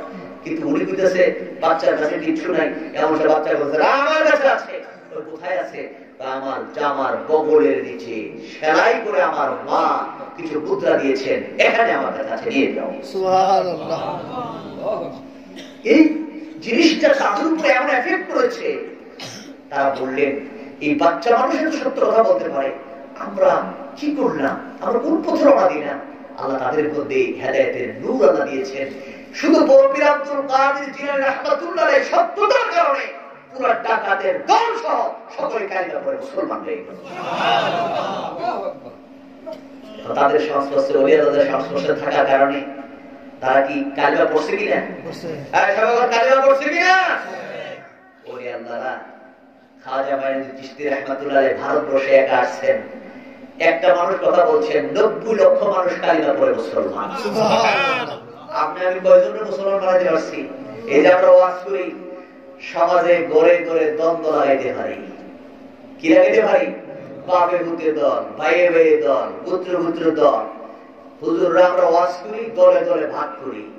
আর বড় পীর আব্দুল কাদের জিলানী রাহমাতুল্লাহ আলাইহি, খাজা মাইনুদ্দিন চিশতি রাহমাতুল্লাহ আলাইহি, কাফের যারা কালিমা পড়ে নাই তাদেরকে কালিমা পড়ে মুসলমান বানিয়ে একজন দুইজন নয়, একটা ব্যক্তি 90 লক্ষ মানুষকে কালিমা পড়ে মুসলমান বানিয়ে দিয়েছে। কি মানুষ তারা তৈরি করেছে! এই জন্য ওলি আল্লাহ যারা, তাদের দাম আসেনি? দাম আছে কিনা? রাহমাতুল্লাহ আলাইহি, বাহাউদ্দিন নকশবন্দি রাহমাতুল্লাহ আলাইহি, সিলেটের জমিনে শাহজালাল ইয়ামিনী রাহমাতুল্লাহ আলাইহি, এইভাবে আল্লাহর ওলিরা এই দেশে ইসলাম কায়েম করেছে। এখন ওলি আল্লাহদের দ্বারা ইসলাম পাইলাম, এখন আমরা কই কি ওলি লাগে না? আছে না? সবাই আসেনি? এই জন্য একটু বুঝা শুনে চলা লাগবে। এই দুনিয়া তো থাকার নয়, সবাই মরবো। এখন যার কথায় উঠেন, পড়েন, বসেন, চলেন, খান, চলাফেরা, লেনদেন সব করেন, কিছুদিন পরে দেখা যাইব এমনও হইতে পারে আপনার ইন্তেকালের ফলে আপনার জানা যায় সে আসতে নাও পারে। বাপ মারা গেলে ছেলে তো আসতে পারে না বিদেশ, ছেলে কোথায়? এখন বাপ মারা যায়, ছেলে তো শরীর দিতে পারে না। এখন কবরে, হাসরে, মিজানে, পুলসিরাতে সব জায়গায় যিনি থাকবেন উনি কে? মুহাম্মাদুর রাসূলুল্লাহ সাল্লাল্লাহু আলাইহি ওয়াসাল্লাম। যা হোক, কয়টা বললাম? কয়টা? আল্লাহর ভয়, নবীর মহব্বত, পিতা মাতার খেদমত, ওলি আল্লাহর সুহবত। আরেকটু যদি সুযোগ হয় এই চারটার উপরে আরেকটু কথা বলবো। আল্লাহ যেন বুঝার মতো তৌফিক দান করে। আমরা সকলে বলি আমিন। আল্লাহুম্মা আমিন। যিনি আজকে মাহফিল আয়োজন করেছেন এই মওলানা হোসেন ভাই, আল্লাহ যেন তাকে কবুল করেন। অত্যন্ত কষ্ট করে আজকে এই মাহফিল আয়োজন করেছেন, আল্লাহ যেন তার নেক হায়াত দারাজ করেন। এবং মরহুম করবারী সাহেবের মৃত্যুবার্ষিকী স্মরণে আজকের এই মাহফিল, আল্লাহ পাক যেন এই মাহফিলটাকে কায়েম রাখেন। আমরা সকলে বলি আমিন। এই দুনিয়ার জন্য এই বেহেশতের বাগান কায়েম করেছে, আল্লাহ যেন তার আপনজন বংশধর যারা কবরে শুয়ে গেছে তাদের কবরটা যেন আল্লাহ জান্নাতের বাগান বানিয়ে দেন। আমরা আজকে এই মাহফিলে যারা উপস্থিত হয়েছি, আল্লাহ যেন আমাদের সকলকে মাফ করে দেন। আমরা সকলে বলি আমিন। আল্লাহুম্মা আমিন। এবং সকলের নেক মাকসুদের জন্য একবার সূরা ফাতিহা পড়ুন। বিসমিল্লাহির রহমানির রহিম। আলহামদুলিল্লাহি রাব্বিল আলামিন।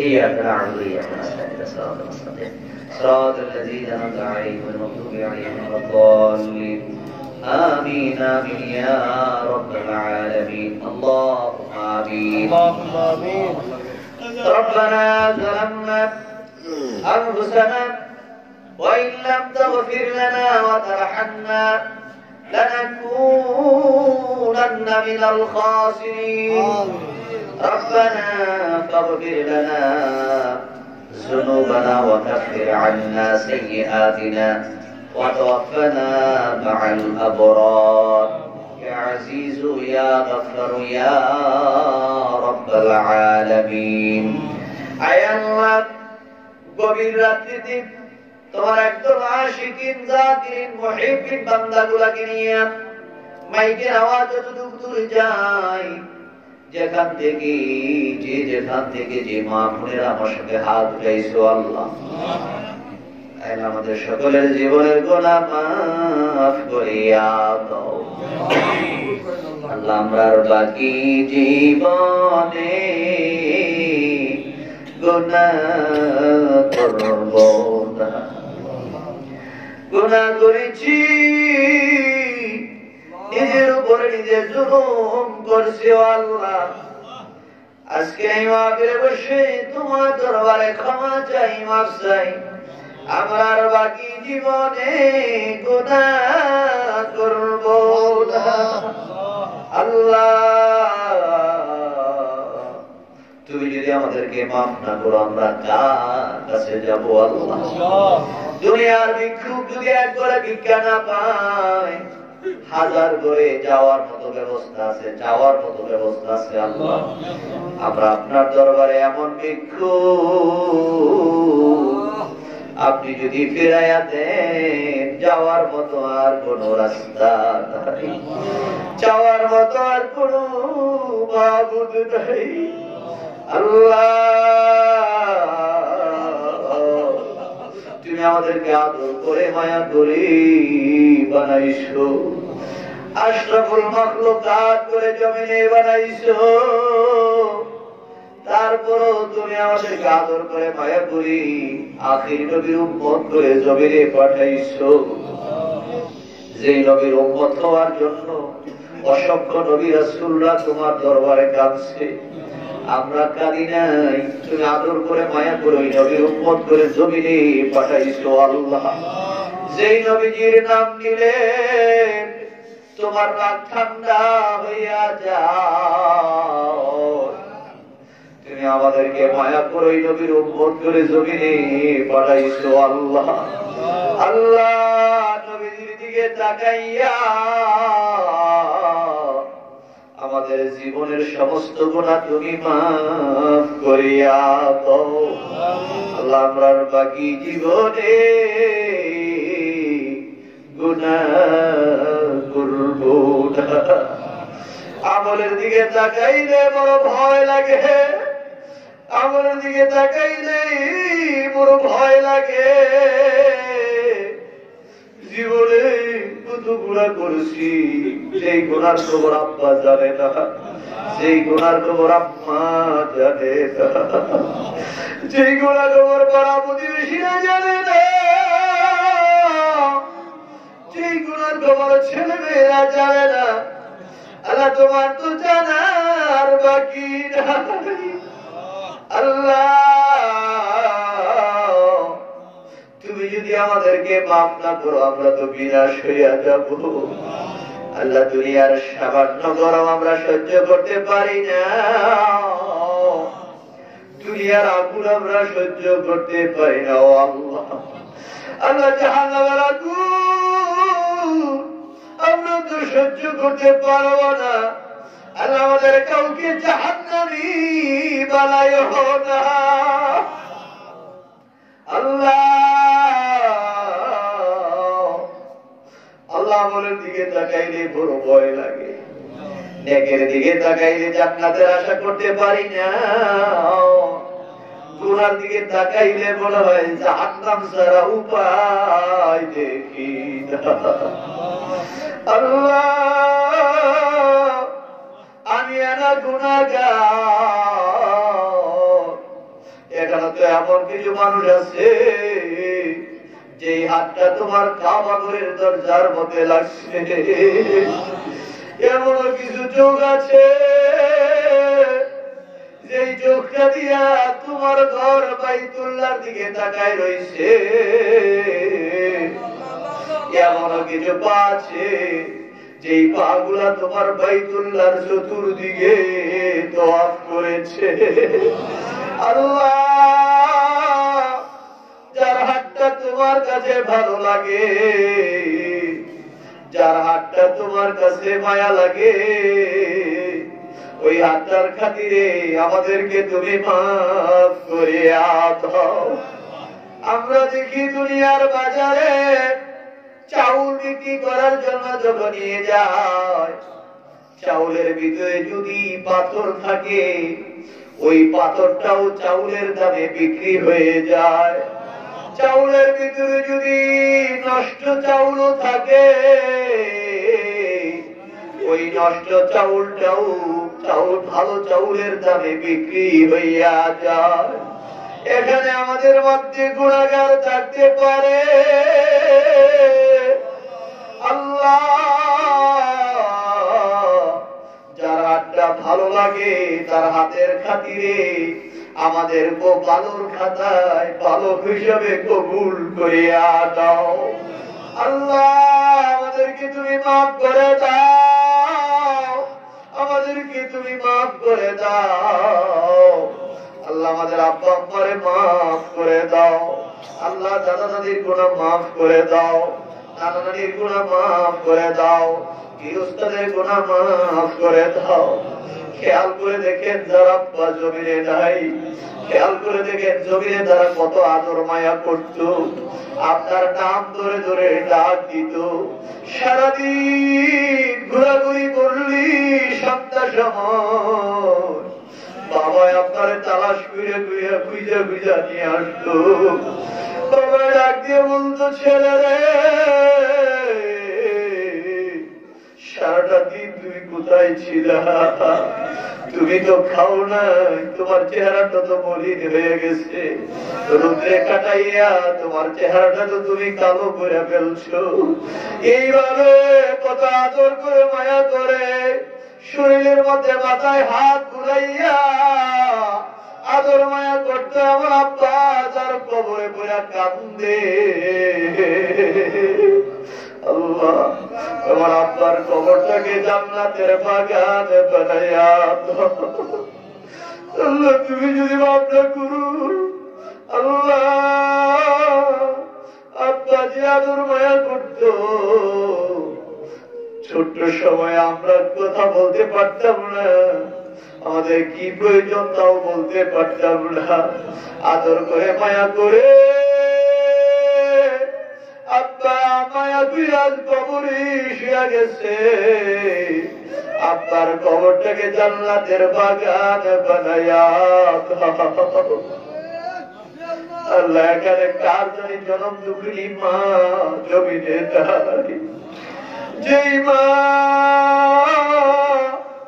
গর্ভধারিণী মা 10টি মাস পেটের মধ্যে রাখছে, কত কষ্ট করছে মা।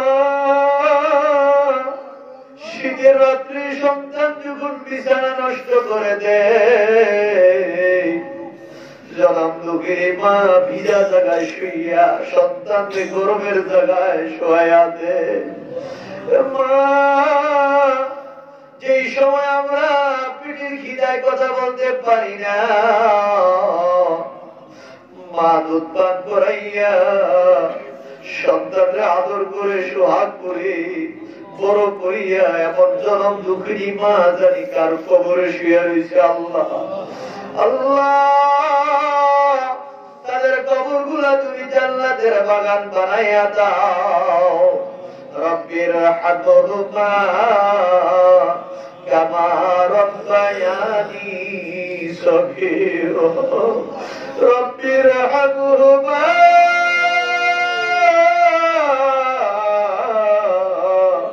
কামা রব্বায়ানি সগীরা।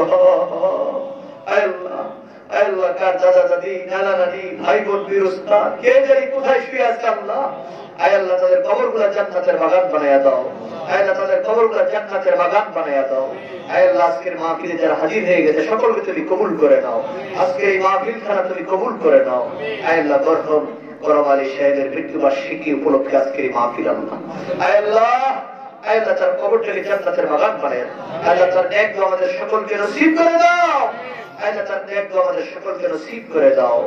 আয় আল্লাহ আয় আল্লাহ খাস করে মাহবুব ওনার ছেলের আপনজনরা যারা আছে আয় আল্লাহ সকলকে আপনি কবুল করে নেন। আয় আল্লাহ সকলকে আপনি কবুল করে নেন। আল্লাহ সকলকে আপনি কবুল করে নেন।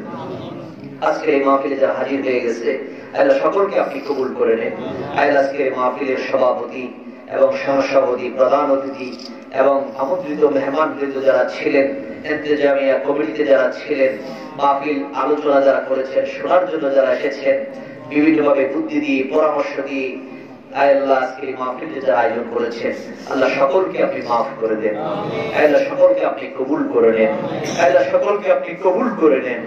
আল্লাহ পর্দার আলের মাহবুবগুলোকে আপনি কবুল করে নেন, আবেদা জাহেদা সালেহা বানায় দিয়ে আল্লাহ দুনিয়ার আগুনে জ্বলে পুড়ে রান্না বান্না করে ছেলে মেয়েদেরকে আল্লাহ স্বামীর খেদমত করে আপনজন যারা আছে পিতা মাতা আল্লাহ এই মহিলারা কত কষ্ট করে দুনিয়ার আগুনে জ্বলে পুড়ে রান্না বান্না করে আল্লাহ আল্লাহ এর কষ্টের বিনিময়ে জাহান্নামের আগুন তুমি হারাম করে দিও আল্লাহ, জাহান্নামের আগুন তুমি হারাম করে দিও আল্লাহ।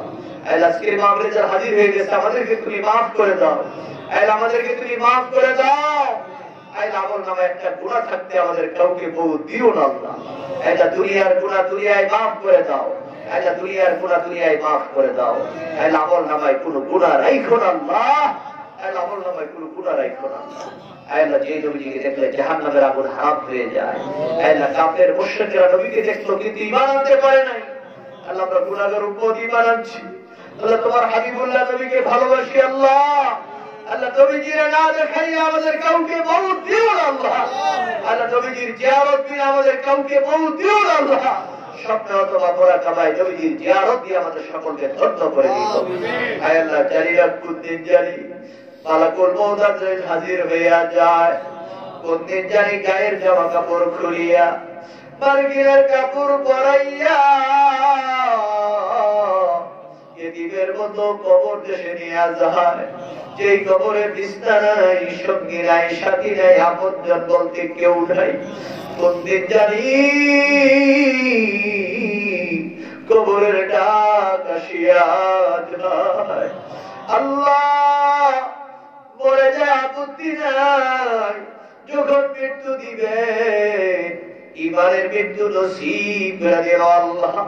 বেঈমান মুনাফিক বানাইয়া আমাদের কাউকে মওত দিয়েন না আল্লাহ। খাস করে মাবুদ আল্লাহ, গভীর রাত্রে হাত উঠেছি আল্লাহ, হাত তো নামাইতে মন চায় না আল্লাহ। আল্লাহ আমাদের মনের হাজাতগুলো আপনি পূরণ করে দেন আল্লাহ। দুনিয়ার কোলাহল বন্ধ হয়ে গেছে, দুনিয়ার অফিস আদালত বন্ধ হয়ে গেছে আল্লাহ। তুমি বলেছো রাত্র যত গভীর হয় তুমি নাকি বান্দাদেরকে কুদরতি হাত বিছিয়ে দিয়ে বান্দাদেরকে ডাকো। বান্দারা কার কি অভাব আছে আমার কাছে যাও, উদউনি আস্তাজিব লাকুম। তুমি বলেছো বান্দা যখন ডাক দেয় তুমি নাকি বান্দার ডাকে সাড়া দাও। আল্লাহ আমরা তোমার কাছে চাই আল্লাহ, আমাদেরকে তুমি দাও আল্লাহ। আল্লাহ আমাদের অভাব দূর করে দাও, ঋণী থাকলে ঋণ পরিশোধ করার মতো তৌফিক দাও, সমস্যা থাকলে সমস্যা দূর করে দাও, অভাব থাকলে অভাব দূর করে দাও আল্লাহ। দুনিয়াতে আরামায়েশে চলাফেরা করে আপনাকে বেশি বেশি করে ডাকতে পারি সেই তৌফিক আপনি দান করে দেন আল্লাহ, সেই তৌফিক আপনি দান করে দেন আল্লাহ। আল্লাহ খাস করে মাহবুব আজকের মাহফিল তো শেষ হয়ে যাচ্ছে আল্লাহ, এই মাহফিলকে আপনি কবুল করে নেন আল্লাহ, এই মাহফিলকে আপনি কবুল করে নেন আল্লাহ। যাকে উদ্দেশ্য করে আজকে এই মাহফিল বরকত করম আলী সাহেব আল্লাহ ওনার কবরটাকে জান্নাতের বাগান বানিয়ে দেন। ওনার পরিবার পরিজন ছেলে মেয়ে বংশধর যারা আছে সকলের উপর আপনার খাস রহমত নাযিল করে দেন আল্লাহ, সকলের উপর আপনার খাস রহমত নাযিল করে দেন আল্লাহ। এই মহল্লার ইমাম, মসজিদের ইমাম এবং মাদ্রাসা মসজিদ এবং মহল্লা যারা আছেন আল্লাহ, অনেকেই এখানে উপস্থিত আছেন আল্লাহ, সকলকে আপনি কবুল করে নেন আল্লাহ। আমার ইউনিয়নবাসী, গ্রামবাসী, এলাকাবাসীদেরকে নিয়ে হাত উঠেছি আল্লাহ আল্লাহ আল্লাহ। আমার এই গ্রামবাসী এলাকাবাসীদেরকে নিয়ে আমি হাত উঠেছি আল্লাহ, আমাদের সকলের উপর আপনার খাস রহমত নাযিল করে দেন আল্লাহ। প্রত্যেকের ঘরে ঘরে শান্তি রহমত নাযিল করে দেন, তার হাসাদ উঠাইয়া দেন আল্লাহ। দুশমনের দুশমনি, মুনাফিকের মুনাফিকি, কাজের থেকে আমাদের সকলের জান মাল ঈমান ইজ্জত হেফাজত রেখে আল্লাহু খায়রুন হাফিজাও ওয়া হুয়া আরহামার রাহিমিন। আল্লাহু খায়রুন হাফিজাও ওয়া হুয়া আরহামার রাহিমিন। আল্লাহ খাস করে মাবুদ আল্লাহ ময়নুল হোসেন ভাই আল্লাহ তাকে আপনি কবুল করে নেন আল্লাহ, তাকে আপনি কবুল করে নেন আল্লাহ। এই মাহফিলটা করেছেন আল্লাহ, এর বিনিময়ে তারা আপনজন যারা কবরে চলে গেছে তাদের কবরগুলো জান্নাতের বাগান বানিয়ে দিয়ে আল্লাহ। মাওলানা ইসমাইল সাহেব, জনাব আলাউদ্দিন সাহেব এবং মাওলানা নজরুল ইসলাম মহিষান সাহেব এবং মাসুদ সহ আরো যারা যারা আছেন এবং আজকের মাহফিলে যিনি সভাপতি শাসকি আল হাজরত মাওলানা জয়নাল আবদিন পীর সাহেব সহ এবং সহসভাপতি শাহজাহান মিয়া এবং যারা যারা আছেন প্রধান অতিথি হানিফ সাহেব সহ আল্লাহ আপনি সকলকে আপনি কবুল করে নেন। আল্লাহ সকলকে আপনি কবুল করে নেন। আল্লাহ সকলকে আপনি কবুল করে নেন। আল্লাহ সকলকে আপনার দ্বীনের পথে চলার মতো তৌফিক দান করে দেন। আল্লাহ আপনার রহমত ছাড়া আপনার দ্বীনের পথে চলার মতো কোনো ব্যবস্থা নাই আল্লাহ। আখেরি জামানা ফেরেশতার জামানায় পড়ে গেছি আল্লাহ। আল্লাহ আল্লাহ আল্লাহ আপনার রহমতের আশা নিয়ে আমরা বেঁচে আছি। আপনার হাবিবের সুন্নাত তরিকার উপর আমল করার মতো, পিতামাতার খেদমত করার মতো, ওলি আল্লাহদের সুহবতে থাকার মতো আমাদের সকলকে আপনি তৌফিক দান করে দেন। সুবহান রাব্বিকা রাব্বিল ইজ্জাতি আম্মা ইয়াসিফুন ওয়া সালামুন আলাল মুরসালিন ওয়ালহামদুলিল্লাহি রাব্বিল আলামিন। আয় আল্লাহ খাস করে মাবুদ কামাল্লাহ দরবার শরীফের হযরত পীর সাহেব কিবলা আমার আব্বা জান, আল্লাহ তার নেক হায়াত দান করে দেন। আল্লাহ শারীরিকভাবে সুস্থতা দান করে দেন। আল্লাহ আজকের মাহফিলের আয়োজন করেছেন, তাদের একটা বড় ইচ্ছেও ছিল আব্বা জান যে সাথে আসার জন্য, কিন্তু সময়ের কারণে তারা আনতে পারে নাই, আব্বাও প্রোগ্রাম রাখতে পারে নাই। আমি আসতে পেরেছি। আল্লাহ আজকের এই মাহফিলটা আপনি কবুল করে নেন। আমার উপর আপনার খাস রহমত নাযিল করে দেন। আল্লাহ সুস্থ শরীরে আপনাকে ডাকতে পারি সেই তৌফিক আপনি দান করুন। আল্লাহ সুস্থতা হলো বড় নিয়ামত। আল্লাহ আপনার কাছে বড় নিয়ামত চাই, সুস্থ শরীরে আপনাকে যেন বেশি বেশি করে ডাকতে পারি সেই তৌফিক আপনি দান করুন। রব্বানা তাকাব্বাল মিন্না বিহামদি লা ইলাহা ইল্লাল্লাহু মুহাম্মাদুর রাসূলুল্লাহ সাল্লাল্লাহু আলাইহি ওয়াসাল্লাম ওয়া ইয়া রাসূলুল্লাহ। আসসালামু আলাইকুম ওয়া রাহমাতুল্লাহি ওয়া বারাকাতুহু।